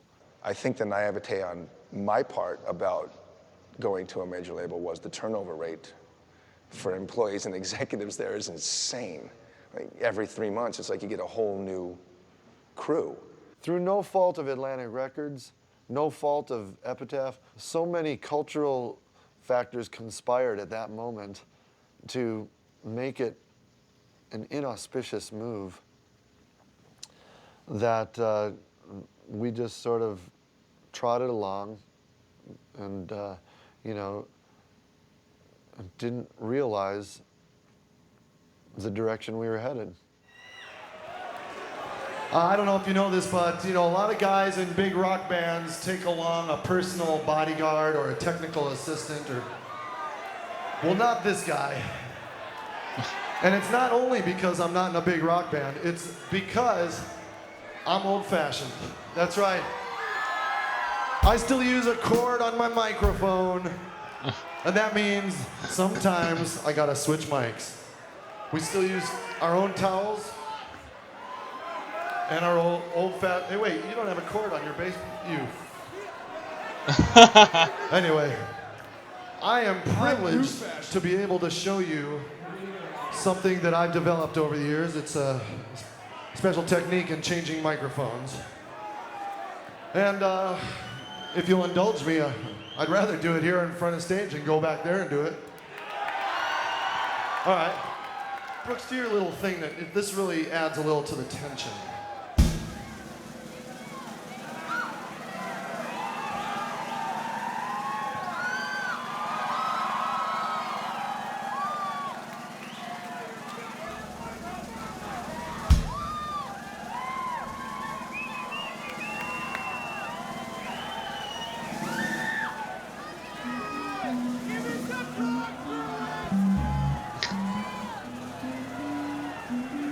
Can we get some more light on? Can we get some light on this subject? Let's not wear out Mr. Wackerman before the concert's over, guys.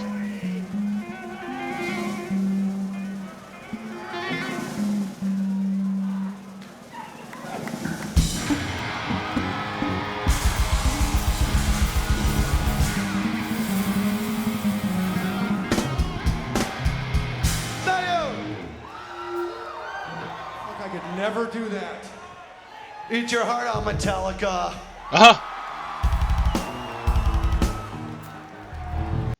Hey, you heard that? That was a bit of the one drum beat right there, which admittedly is a pretty great song. But yeah, Lars Ulrich has just filed a lawsuit. Hey!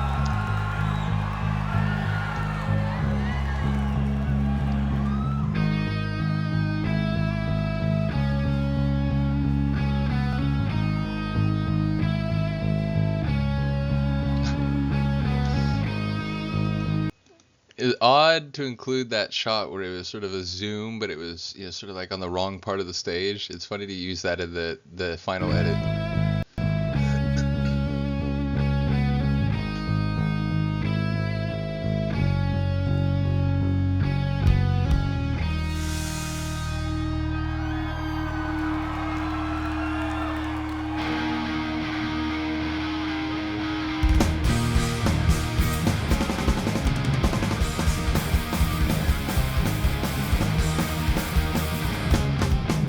There's people out there that say I'm not good, 'cause I don't believe in things that I should. But when the final gun becomes, I'll be so sorry. I'd run and hope and pray that God won't think I'm good. Countries manufacture bombs and guns to kill your brother for something that he hasn't even done. Smugglers who wanted my lungs, man, I'm sorry. Later on, they hide behind their lies are helping everyone. In the end, good will go to heaven up above. The bad your parents in the depths of hell. How could hell be any worse? Hollywood's a fucking curse. Fuck Armageddon, this is hell. Fuck Armageddon, this is hell. Can't you see it? Fuck Armageddon, it's hell.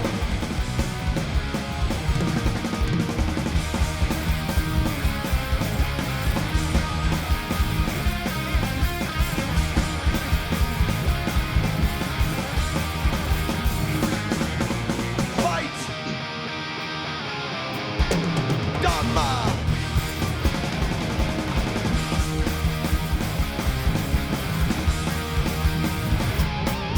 We're living in the denouement. All the battles, grabbing eyes, and watching use of big guns and spy them all. You tell me, how could hell be any worse? Life alone's a fucking curse. Fuck Armageddon, this is hell. Fuck Armageddon, this is hell. Can you see it? Fuck Armageddon, it's hell, it's hell, it's hell, hell, hell, hell, hell. Fuck Armageddon, this is hell. Fuck Armageddon, this is hell. This is hell.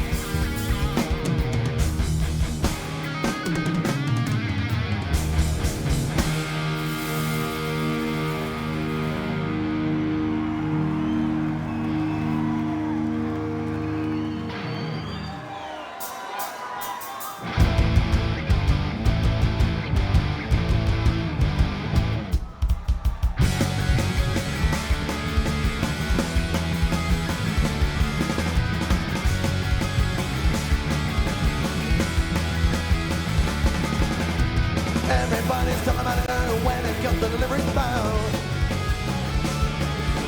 But you're so kind and gentle, it just doesn't reason. I saw it dance the other night as stately as a slot machine. Then shook my waist of madness and came over me. Anesthesia, a Mona Lisa. I got a little, but here comes oblivion. Never loved you. How did you find me? The console never put complexity down. And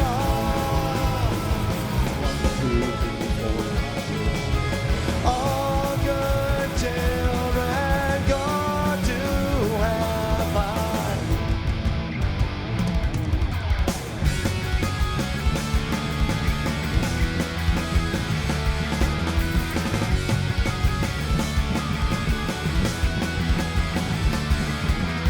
I am a meal pizza on this time when I'm a time to come. As someone who's liked Bad Religion for decades and listened to their material endless amounts of times, I know almost all the lyrics. Certainly, when I have an album back in my mind and I'm, going through the tunes, the lyrics all too tend to come back. And most of the lines, I can sing, if in less melodic form than Greg, without too much difficulty. But the rapid fire lines in this section, the syllabic speed in these couple lines right here was always maybe the most difficult of any Bad Religion part for me to sing along to.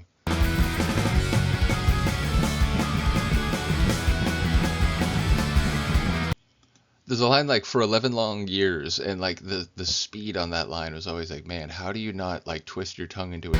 I am a meal pizza on this time when I'm time to come. But a great deal many came up too late, he caught a chain reaction. I'm gonna hang on, get put a lemon on the end of the Christmas woman, the count is gone. But looking at you now is driving me to distraction. Anesthesia, a Mona Lisa. I got a little gun, here comes oblivion. Never loved you, how did you find me? The console never put complexity down. And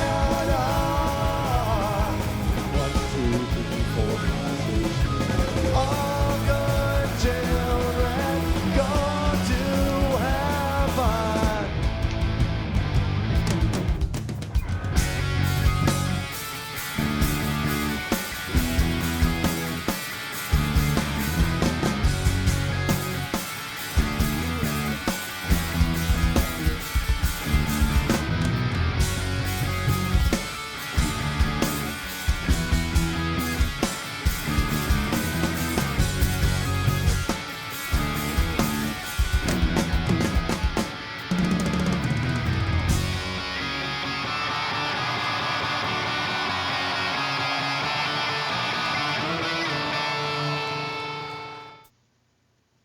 Nirvana came along and just blew all the doors open for everybody. Next up is Green Day and The Offspring and all that, and so everyone's thinking the same thing for us.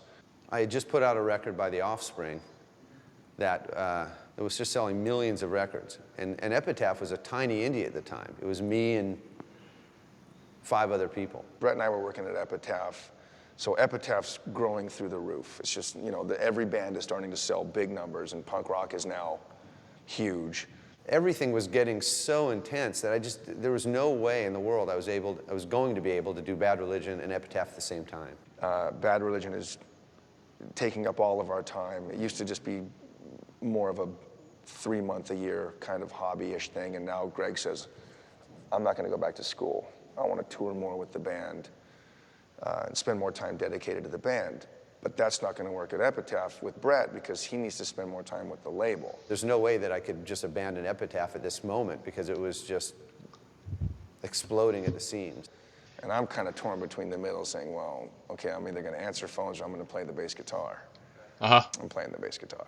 I thought the lesser of two evils was to leave Bad Religion because I thought they would be able to go on without me. And it turned out, of course, they were able to.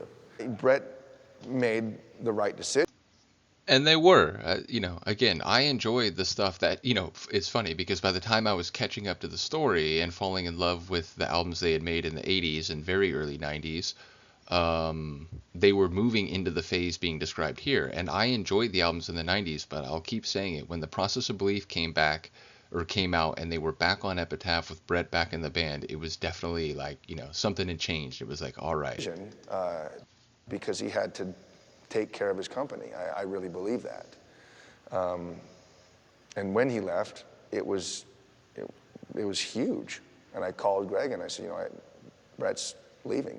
When Brett left the band, it was a frightening moment. I wasn't able to really understand the impact that it was going to have. I believed that somehow we could overcome the drawbacks of losing Brett by maybe elevating our commercial publicity and just trying to paint a lighter picture of the band and where it came from, as opposed to the real substance of the band, which is its songwriting. In a sense, I really believed all these things could overcome the shortcomings of losing Brett. Plus, I was pissed that he left. I mean, plain and simple, there was just it's like, if someone just says, I'm bailing, and you're a partnership, you get angry. I never acted out the anger towards Brett, because I thought that would be juvenile and futile. He made a decision, and I had to live with it. Some of my anger I put into just moving forward with the band, maybe it's what saved the band. I tried to make the band just as good without him. Well, that didn't happen. But in a sense, the band bridged a very treacherous gap, and that is the gap of Brett's absence. And we wouldn't have bridged that gap, I don't think, if I didn't have that drive.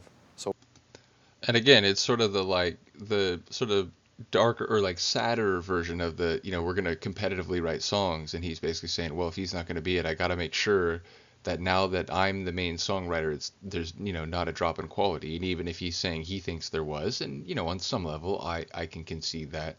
I think he got the group through a very crucial phase and then, found its way home, so to speak. Wherever it came from, it ended up being a good thing. We had varying degrees of success through those years. Overall, those were the kind of the dark ages of Bad Religion. In '93, about a year before I joined, I was dating a woman who worked at Epitaph. It was '92. And I got a pre-release of the Recipe for Hate cassette. And this cassette just changed my life. It was literally stuck in the tape deck of my car, couldn't come out. And I listened to it constantly and said, if I had made better choices musically in my life, I could be in a band that good. Because I was friends with this lady at Epitaph, I had occasion to hang out with Brett and Greg Hetson. Well, when I was with Greg Hetson, I would always say, if Brett ever leaves, call me first. The next day, I would say the same thing to Brett. If you ever get rid of Hetson, give me a call. I mean, I was just trying to cover all the bases, but it was just fantasy land because no one was going anywhere until I got a phone call in 1994 from Greg Hetson saying, do you want to be in the band because Brett left? And it was unbelievable. And I said yes immediately because it was something I wanted to be part of so badly. We knew that if Brett leaving was a big blow to the band, so we had to replace him with someone of very high status. And Brian was a friend of the band's, so we thought, well, can't hurt to ask. And he was living in LA, and he was excited. So, we got along great, and he was a perfect replacement. I think getting Brian was probably the right choice because Brian came in with his own credentials. It wasn't like trying to get a Brett alike. Let's get someone like Brett. I was like, no, we just got this other guy who came in from the East Coast and had his own history. Because you can't really replace a songwriter like Brett. That's just not something you can do. And I think that's something that we've always kind of thought about is if somebody leaves, it's an opportunity to go and find the best person you can find, like Brooks Wackerman, right? When he came into the band, it's like, okay, I've never even seen anybody like you. You're insane. How I joined Bad Religion was through mutual friends in the industry. And after I quit my old band, about 4 or 5 people recommended me to Brett Gurewitz. So he called me up gave me a list of songs to learn, and I went down there and auditioned, and felt natural. So here I am at the Palladium. He is the sickest drummer I've ever played with. He's just a mad, gifted musician. I come from a very musical family. My dad's a music teacher, so as soon as I started walking, he put me on the drum throne and started teaching me beats and rudiments. I love the fact that Brooks is very interested in learning, and I think, you know, we get along so well because our parents are all educators. When I was about 6 years old, he took me to the teachers that he took from, a jazz teacher and a classical teacher, so I took lessons for about 7 years. As he's been in the band longer, and we've kind of all started to realize we're all relatively decent people, he's really become an unbelievably great guy. And I really like him. Brooks, very dry sense of humor. Very, very funny guy. I just hate when drummers always have to warm up on their little practice pads. Very annoying. Brooks is the best drummer I've ever played with, and he is a genuinely... Again, Hedson's just funny, man. He's just always, like, you know, one moment away from a quip. thoughtful and gentle guy. He has the most complete lack of pretension and hostility. That just in those, like, you know, 2 minute of interview with Wackerman, that definitely comes across. From a native Californian that I've ever seen. I really don't hate anything about Brooks.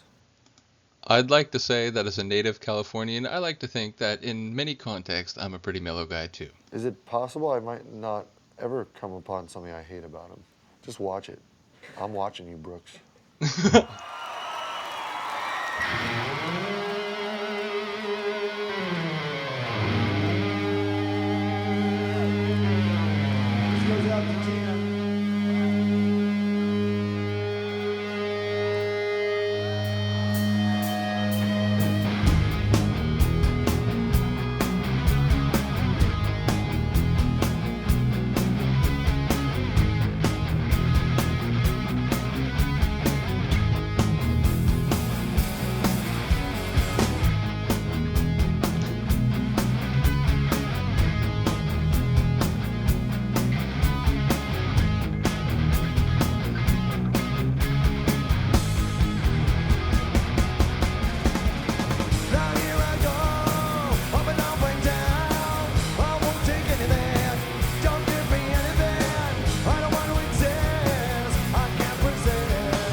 I saw a piano. Does that like? I wonder. I'm trying to remember if Sorrow like. I don't think it has a piano in it, or maybe I'm misremembering it. Again, the like slower tunes of theirs I don't listen to as much, but I wonder if that's the tune we're going to hear with the piano. Thank you. There's a song called Cease.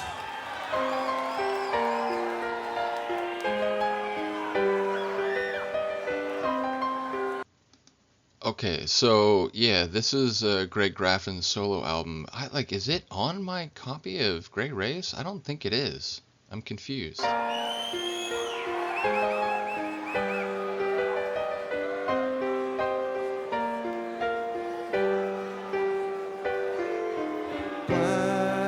Blacktop pavement, cover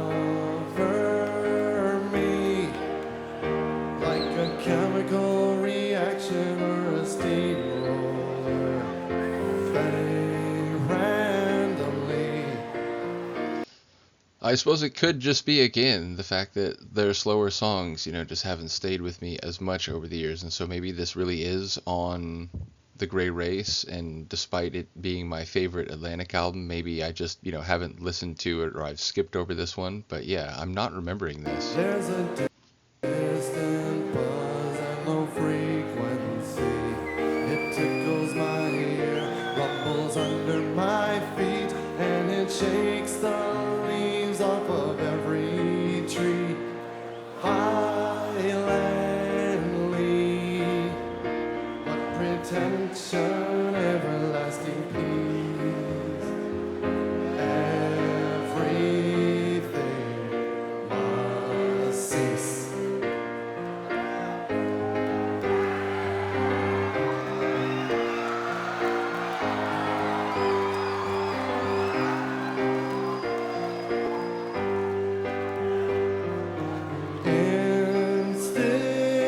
Institution on the hill, like a beacon in the mind of an ancestor to ignite a people's will.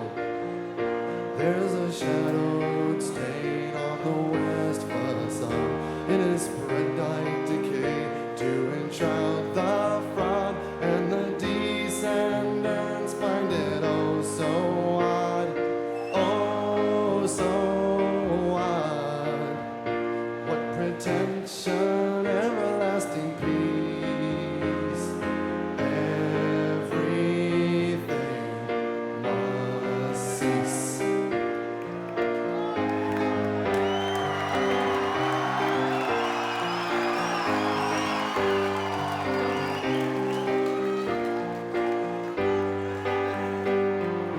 Grave memorial, hewn white stone, like the comforting caress of a mother or a friend you've always known. It evokes such pain and significance. What was once is reduced to remembrance, and the generations pass without recompense. Oh, what pretension, everlasting peace. Everything must cease.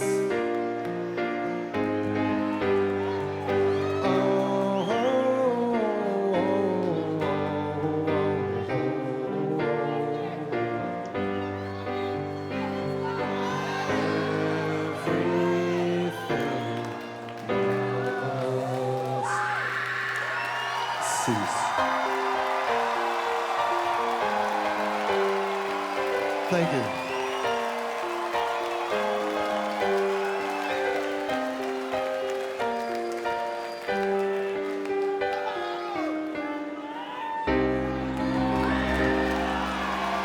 Very much.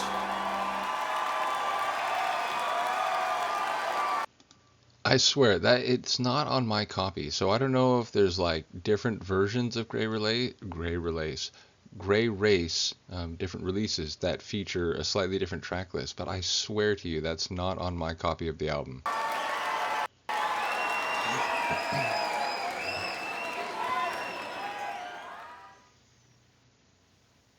On an individual level, I know that music has Yeah. the power to change lives because it's changed my life. You know, I've had people come up to me and say, hey, And again, just to reiterate, like the Propaganda record, the first like real punk rock I heard, which is to say, yeah, ultimately, I think maybe, you know, I might have heard, yeah, I don't know. I didn't hear a lot of the like classic like 70s punks group, 70 punk group like, you know, Sex Pistols and so on. I didn't hear them until later years because it was just, you know, I wasn't old enough when they were drawing attention. But yeah, as I said, when I heard that Propaganda record, it literally changed my life. man, you know, that 7-inch you did with Noam Chomsky back in blah de blah really changed the way I think about the world and you know, really influenced me to you know, be involved politically. I don't really know if, you know, in the break room at the House of Representatives, if they all sit around and listen to The Empire Strikes First and go, you know what, maybe our system is flawed. I don't really know if it has that kind of far-reaching power, but as improving the quality of one's life, I can't think of anything better. I don't think music or any band changes the world. It enlightens people, gives people ideas, thought, but I don't think anybody's changed the world globally or in a big way just through music, unfortunately. On a global level, I would say that's not very accurate because music, as we know it, only affects a small fraction of the population. Even if it's a highly influential fraction, it's still a very small fraction. There's a world out there that exists independent of music, and it's going to go on existing independent of music. When people talk about music making a difference, I always assume that they talk about some kind of John Lennon feed the world aspect of making a difference. I'm not sure if it can change a cultural psyche for the better. I don't think so. I think human beings in general are pretty evil. And so they'll always gravitate toward. I don't personally use the word evil, like, except for, you know, specific human intentions and actions. I think it's a complicated word to apply in many respects. But I absolutely do think that humans, being primates and mammals, bear a lot of the evolutionary baggage of those species, you know, conglomeration of species, but with our sentient and indeed sapient brains, ultimately intelligence, it's a tricky thing because it can be used to cause good and benevolent or noble actions, but it can also be used to scheme and to plot and to exploit and to find new ways to generate cruelty and misery. So yeah, ultimately I think that humans' intelligence is a double-edged sword, and although I wouldn't use the word evil, I would say that we are perhaps forever destined to be, or condemned to be, slightly more intelligent apes, and I think that does factor into a lot of the large-scale processes. And plus, I talked about this in some reactions, like, to do something good, to make something that's like helpful and positive and fair for a lot of people, it's hard. You have to have a lot of people working together in coordination, and even then, you know, it may be difficult to achieve.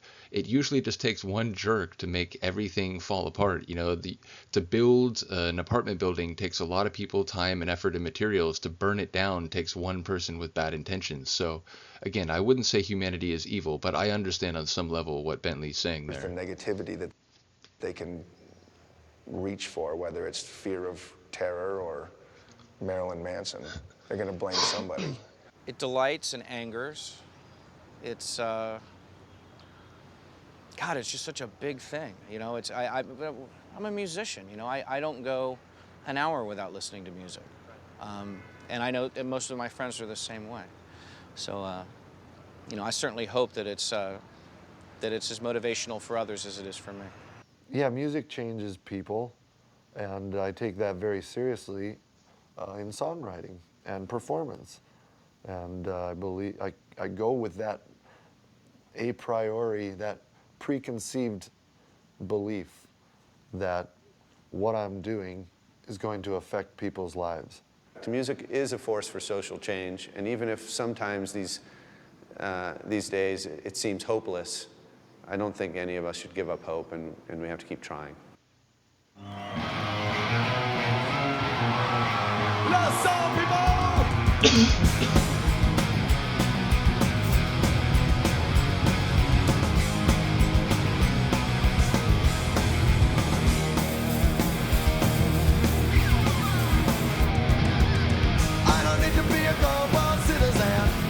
By nationality, I'm a member of a growing populace. We impose our popularity. There are things to pull us under, and there are things that drag us down. But there's a power, a fight of Britain is lurking all around. We've got the American Jesus, see him on the interstate. We've got the American Jesus, he helped build the president's estate.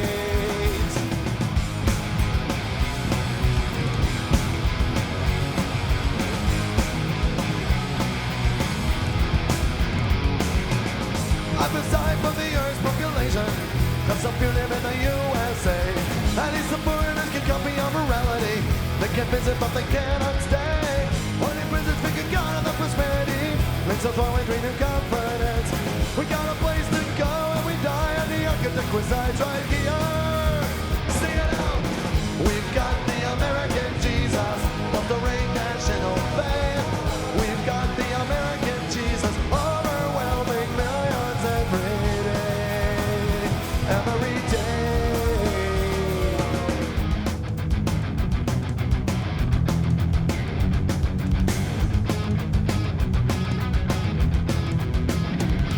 These are farmers wearing fields, the funky army wheels, expressions on the faces, the starving, millions of power of a man. The few that drives the clan is a motive and the conscience of the bird. It's a preacher on me, false sincerity, formatted and tricked by the big computer, the nuclear bomb, the kids are no mouth. I'm fearful that he's inside me.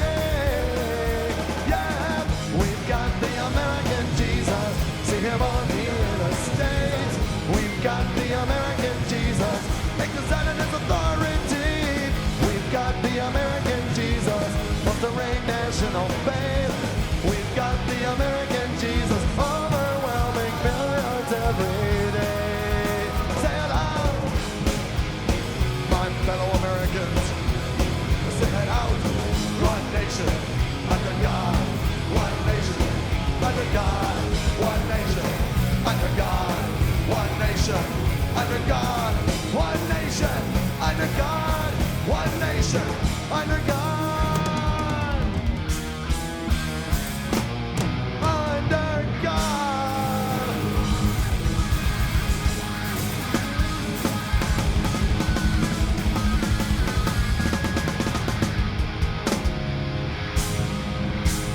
Thank you very much.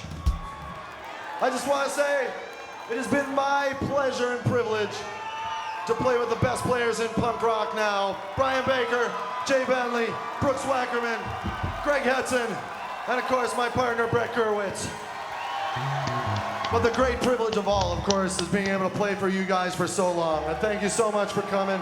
And thanks, hope we'll see you next time along the way.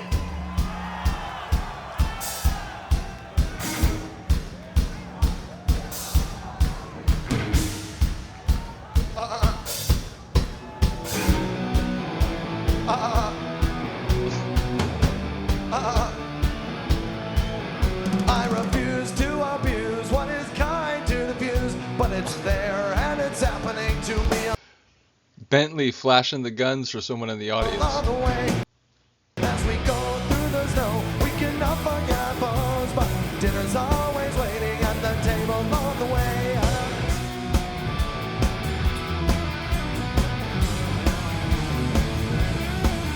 What you see, not for me, isn't what you plan to be, but you'll have what you wanted in the end along the way. And we'll cry as we try, and our brothers pass us by, to be strong through the ages of our tears along the way.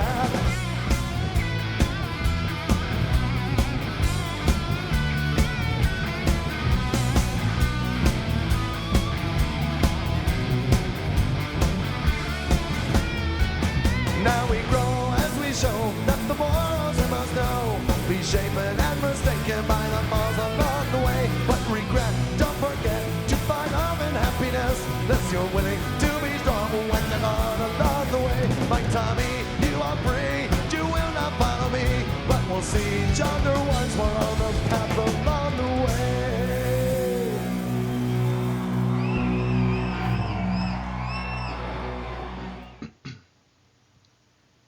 I'm not a very good commentator on the legacy of Bad Religion.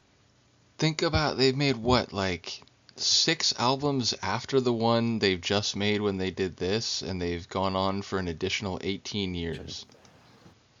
Only because I've distanced myself from the punk culture.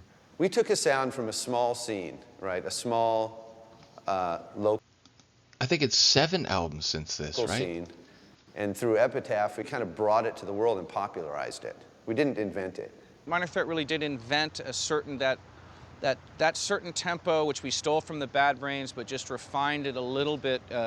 Bro, the Bad Brains. Again, I'm a huge Bad Brains fan, and even though their sound definitely is more of like a DC, like East Coast hardcore, which, you know, in the grand scheme of things, and now looking back on everything and all the different types of punk I like in different bands, it's not my favorite. Again, I do love the sort of Bad Religion, like West Coast melodic hardcore style the best, as well as, you know, let's say the, you know, UK like gutter punk sound of the Subhumans and so on. But yeah, ultimately, I do like the idea that they were influenced by Bad Brains, because Bad Brains is, you know, they're just legendary. Just messed with it a little bit. That whole hardcore thing, I think Minor Threat is one of the bands that would be identified as the beginning of that, and I'm very proud of it. The only downside of the Minor Threat is when straight edge went tragically wrong and turned into, you know, marauding gangs of vegans smacking. Yeah, like, it's crazy. Like, again, I don't, this isn't like my, you know, experience, because I was never straight edge, and I was never like part of a scene where straight edge people, you know, tried to like impose and become moralizing. But yeah, I've heard about how, like, in different punk scenes, like straight edge crowd, it was kind of like this dogmatic moralizing, which is, you know, seemed ironic, because a lot of punks were trying to move away from dogmatic thinking and judgmental cultural scenes and so on. And then it, like, you know, at least in some places, it became this ironically like holier than thou subset of the punk world. Drinks out of people's hands, which was never the intention. I mean, it was just the only downside of the Minor Threat is when straight edge went tragically wrong and turned into, you know, marauding gangs of vegans smacking drinks out of people's hands, which was never the intention. I mean, it was just one of our songs that preached sane personal politics, but it was never supposed to be some sort of, you know, youth movement in any way, shape, or form. Bad Religion, that legacy will be join the best band you can find and don't quit. That one's easy. As I've gotten older, I always have to justify why I'm going up on stage each night. To me, it's because I'm not a peer to these people. I'm not their peer anymore. I'm not someone who relates to them on their own terms. And yeah, it's funny because when you start as a punk band in your late teens, or indeed in their case, like middle teens and your 20s, like the people you're playing to, they're your age. And then, you know, by the time I joined the scene, they're like a decade older. But, you know, so they weren't my peers either, but there's still, you know, somewhat of a close connection. But yeah, people who discover Bad Religion, like that 13-year-old girl, when they're already in their 40s, you know, it's a different dynamic. And so the fact that, you know, she can be inspired by these old punks writing songs in the present is just a testament to what he's saying. I think I relate to them because I symbolize something to them, and I hope it's something uplifting and hopeful. The legacy of Bad Religion will probably, it'll be twofold. It would probably be fairly intertwined with Epitaph Records, and it would probably hinge a lot on our catalog. That, you know, we have 15 albums out and 25 years as a band. And yeah, like, don't they have, isn't it 22? I think it's 7 after this, because what it's like, True North, or like first right after this is New Maps of Hell, and then is it next? Not True North, it's The Descent of Man, then True North, and there's like another one I'm forgetting, then The Age of Unreason. So yeah, I think it's at least 20 or 21, if not 22. It's a long time for any kind of music, especially this. You know, through punk music, the world has become alive to me. I've learned more about the world because of the punk ethic that I grew up with. I hope that same ethic can do the same for the audience. A lot of my friends who are in bands who are just, huge and have become superstars have told me that, my band was important to them and was, influenced them in coming up. So I guess we do have some kind of an influence. I know people talk about us as being influential, and I understand that. I can't really allow myself to think like that because it skews your head. Again, like the personal similarities from some of the guys, at least on certain issues, it's like whenever I've been involved in something, so whether it's, music related, like my DJing, and people talk like, oh, I love the way you mix and so on, it's like I absolutely appreciate it on some level because I'm trying to do, bring together good tunes and, sync them together in interesting ways and so on. I get why they might say it, but I try not to like feel too much one way or the other about it in terms of like, my self-esteem or my ego, because I think that just, you get down a weird warped path and it becomes this, narcissistic or like navel gazing type of thing. So, and again, that's whether it's athletics or academic endeavors and so on. So I hear what he's saying, the idea that, hey, yeah, like, we've made good music and we've done good things, and I get why that would have been enjoyable to people and why they might have taken something away from it. But when I hear that, I try not to let it go to my head. So, yeah, I get it. And you start thinking that you're doing something important, and the minute you think that, you're dead. Because you're no longer thinking that what you're doing is for you and fun. I've gone more introverted as I've gotten older to try to make sense of the planet, make sense of our culture, make sense of our place in nature, and try and distill that in a communicable. And he talked about leaving school. He did eventually in the, I think, mid-2000s go back and finally get his PhD, and his thesis was about like human what's the name of it? My friend had a copy of it, which was not easy to get. I think he had to spend a pretty penny because they don't print like a whole like large number of copies of people's theses. But it's like an anthropological, naturalistic take on humans, our evolution, and what it means for like modern man, essentially. For our audience. Which, I should say modern humanity, but of course, modern man is a very notable lyrical feature of their early years. So, in a way, I think that has helped Bad Religion not become stale, but it comes at a cost. And that cost is that I've become less able to comment on what's going on in the punk world. What I see in the future of Bad Religion is great hope, personal hope, that we will play fewer shows per week on tour than we are currently playing. We never really planned. That's funny. But again, like, just know that they've continued for 18 years after this, multiple more albums. They still do tours. They still do shows in LA with Brett. So more than a year ahead, because no one knows what's going to happen. Of course, at this point, someone could die of old age. The ongoing joke is 5 more years. And we've been saying that for 20 years. I think we have a couple of good records left in us. I'm excited about writing another album. We're doing it sort of one album at a time. We're working on a double album right now.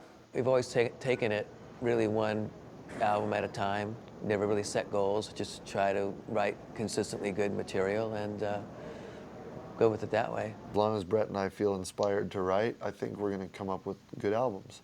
What I see in the future for Bad Religion is hopefully 10 more records. It really revolves around the idea that this is a hobby.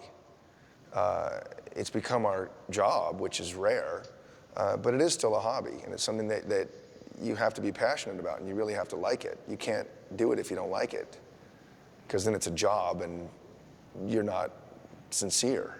Most of my friends work for a living doing things that they don't like to do, and I just feel so fortunate that what I do is something that I would do for free, something that I've done my entire life.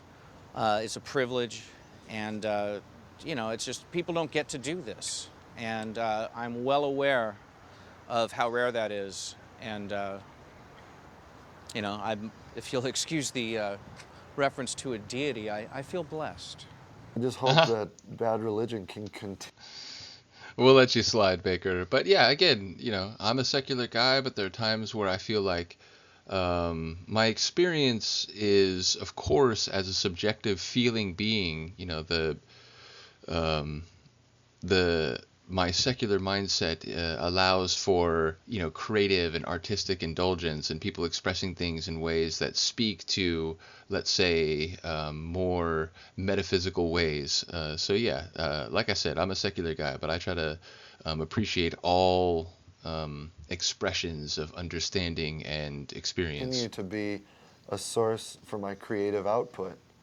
And that's all I've ever looked at it as since I was a kid.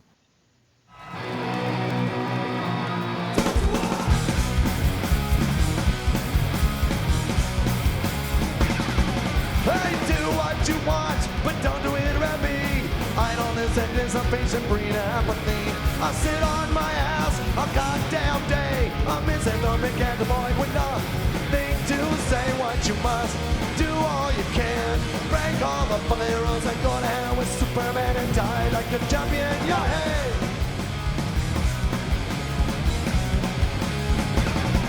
Yeah, I don't know if the billions will survive, but I believe in God when one and one I fight. My moniker is man, and I'm rising to the core. I tear down a building just to pass through the door.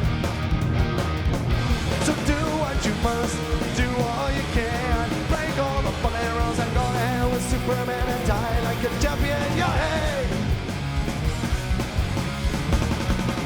Yeah, hey!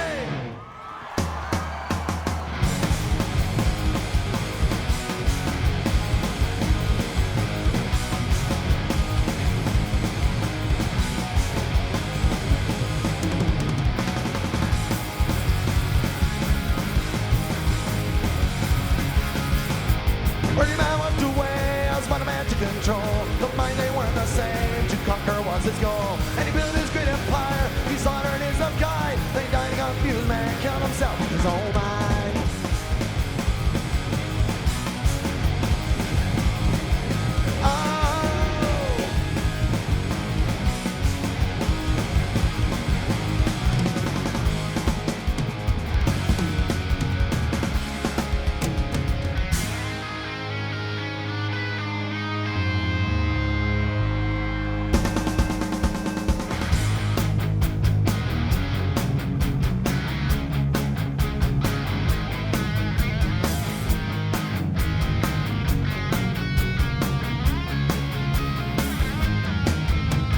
Early man walked away as Spider-Man took control. The minds weren't all the same. To conquer was his goal. Then he built his great empire, and he slaughtered his own kind. Then he died a confused man, killed himself with his own mind.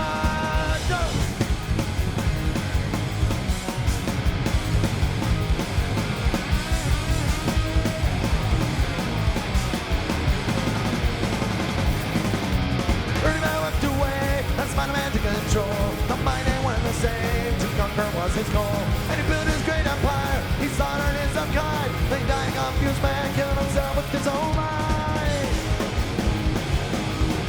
But why you die from our own arrogance? Why you die from our own arrogance? Why you die from our own arrogance? Why you die from our own arrogance?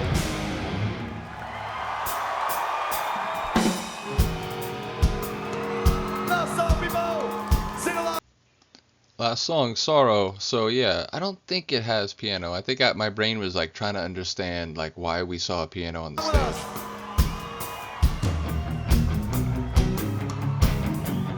Father, can you hear me?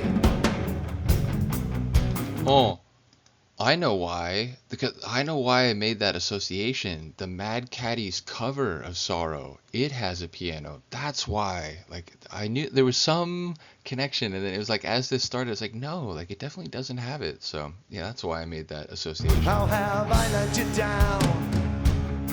I curse the day that I was born, and all the sorrow in this world. Let me take you to the hurting ground, where all good men are trampled down, just to settle a bet that could not be won between a prideful father and his son. Will you guide me now, for I can't see a reason for the suffering and this long misery. What if every living soul could be upright and strong? Well, then I do imagine there will be, and there will be, and there will be sorrow no more. And it's funny, like I was, talking about some of their slower songs. I think I included this. It's clearly not as slow as I remembered. It's certainly, not one of the absolute fastest tunes they have. But yeah, if I did include it in that list, it's not nearly as slow as I remember. When all soldiers lay their weapons down, or when all kings and all queens relinquish their crowns, or when the only true Messiah rescues us from ourselves, it's easy to imagine there will be, and there will be, and there will be sorrow no more, no more.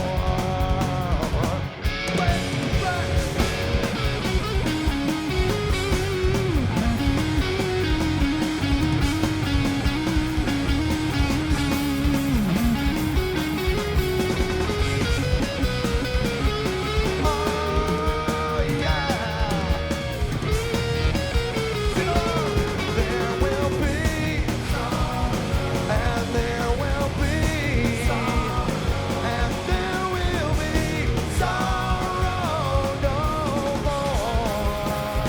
Yeah, there will be, and there will be, and there will be sorrow no more, no more. Thank you all so much for coming. We will see you next time. Maybe tomorrow night. We'll be back here on the same stage. Thank you so much, and be careful going home. Bye-bye.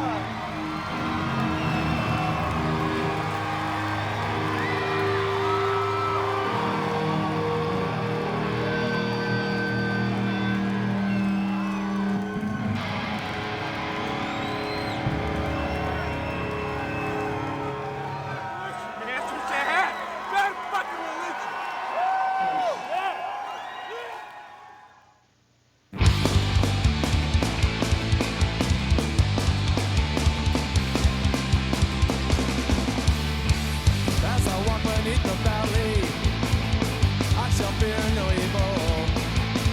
'Cause thank the King George and his able cabinet, today murder is legal. God, I know that it's wrong to kill my love what he hasn't done. And as a place like in the sky, it sounds like heaven is falling. It sounds like heaven is falling. You promised me a new day of dawn. See a thousand points of light, like so many points of hatred, shame, and Fresh, clean shoes.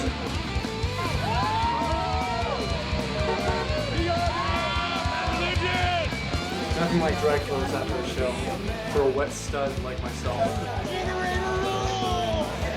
Los Angeles is burning, the world is is burning. Yes.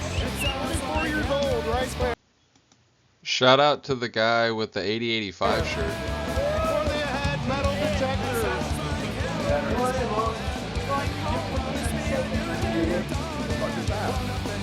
People don't eat this. This is much better than it used to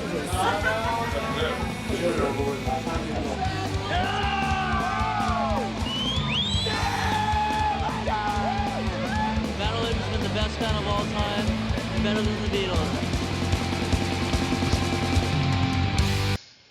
And somewhere Brett Gurewitz is like, no, I won't have that.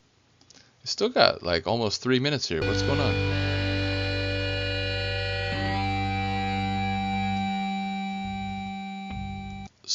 So the remaining 3 minutes are just feedback noise? Sometimes I think I would have, if I could have changed one thing, I think I would have stayed and played on Into the Unknown. Maybe I would have put out a killer punk record instead of Into the Unknown. Maybe that would. Shots fired at Into the Unknown, and shout out to Kim and any others who have seen those reactions. Paulie certainly will know them, but yeah, he sent me, Paulie, a copy of Into the Unknown, which, you know, it's been like released on CD among people who, you know, like bootlegged it and so on, because it was only on vinyl, it was only out for a little while, and then they went back to punk rock and they buried the record. But yeah, having gone through it within the last, 8 months or so, it's really cool to hear this. Elevated Bad Religion's status at the time. I'm pretty proud of my work with Bad Religion, and granted, I've been in the band for only 3.5 years, but it's definitely, expanded my horizons as a musician. If anything, maybe a hairstyle I would change. Can I modify my DNA to have better hair? I'm somebody who does not live with regrets. I feel like if you analyze the past too much, you become obsessed with the past. I can't change. It's true. And like he says, you can't change it. So I have that issue. I think about a slight misspeak in a classroom setting like 15, 20 years ago, and it annoys the hell out of me. It's like, oh my God, like, why did I say that the incorrect way? Like, it's still so annoying. So I'm guilty of it, but as I've gotten older, I've definitely got better at just understanding that, the tides of history are in the past, and if, you're going to find something good in the present, and, like the song by the Hours, Ollie in the Jungle, it's not where you've been or where you came from, but it's what you're doing and where you're headed. Past. And I can't really change the future. I would probably not wait till like my late 20s to start taking guitar lessons. I wouldn't change anything. Not a single thing. At the risk of sounding arrogant, I feel the past speaks for itself. I wouldn't trade anything that happened. And I think most people feel that way, right? Like maybe there's individual moments like, damn, I wish I didn't say that, or I wish, that didn't fall apart or whatever. But, here as I sit in 2024, to accept 1% of it means to accept all of it. To accept an inch means to accept the universe. Like, again, we can try to change things for the better, and we can be sad that painful and brutal things happen. But without all of things in my particular life, I wouldn't be here right now. So I get that. When the band is over and we all look back at it and say, like, that was the majority of my life. That was what I did with my life. And I'm totally okay with that. Where's my makeup? Where's my scarf? I love him going into comedic prima donna mode. I told you. I'm definitely grateful for the success we've had so far. And I never expected us to ever get this far in the first place. Most importantly, if you join Bad Religion, don't leave. Just don't. I kind of have I love he just keeps going back to a that. belief that everything happens for a reason. And It's funny. Lots of people say different versions of that or mean it in different ways. A lot of people, it's like a religious sort of meaning. Mine would be a more naturalistic meaning. But as I like to joke when sometimes that line is invoked, it's like, yeah, sometimes, things do happen for a reason. And sometimes it's that, someone's an idiot and made a bad choice. If everything hadn't happened the way it did, I wouldn't be sitting here talking to you right now. And I love sitting here and talking to you right now. I want to be doing this. So wanting what I have is a direct result of everything that we've gone through. I wouldn't change a thing.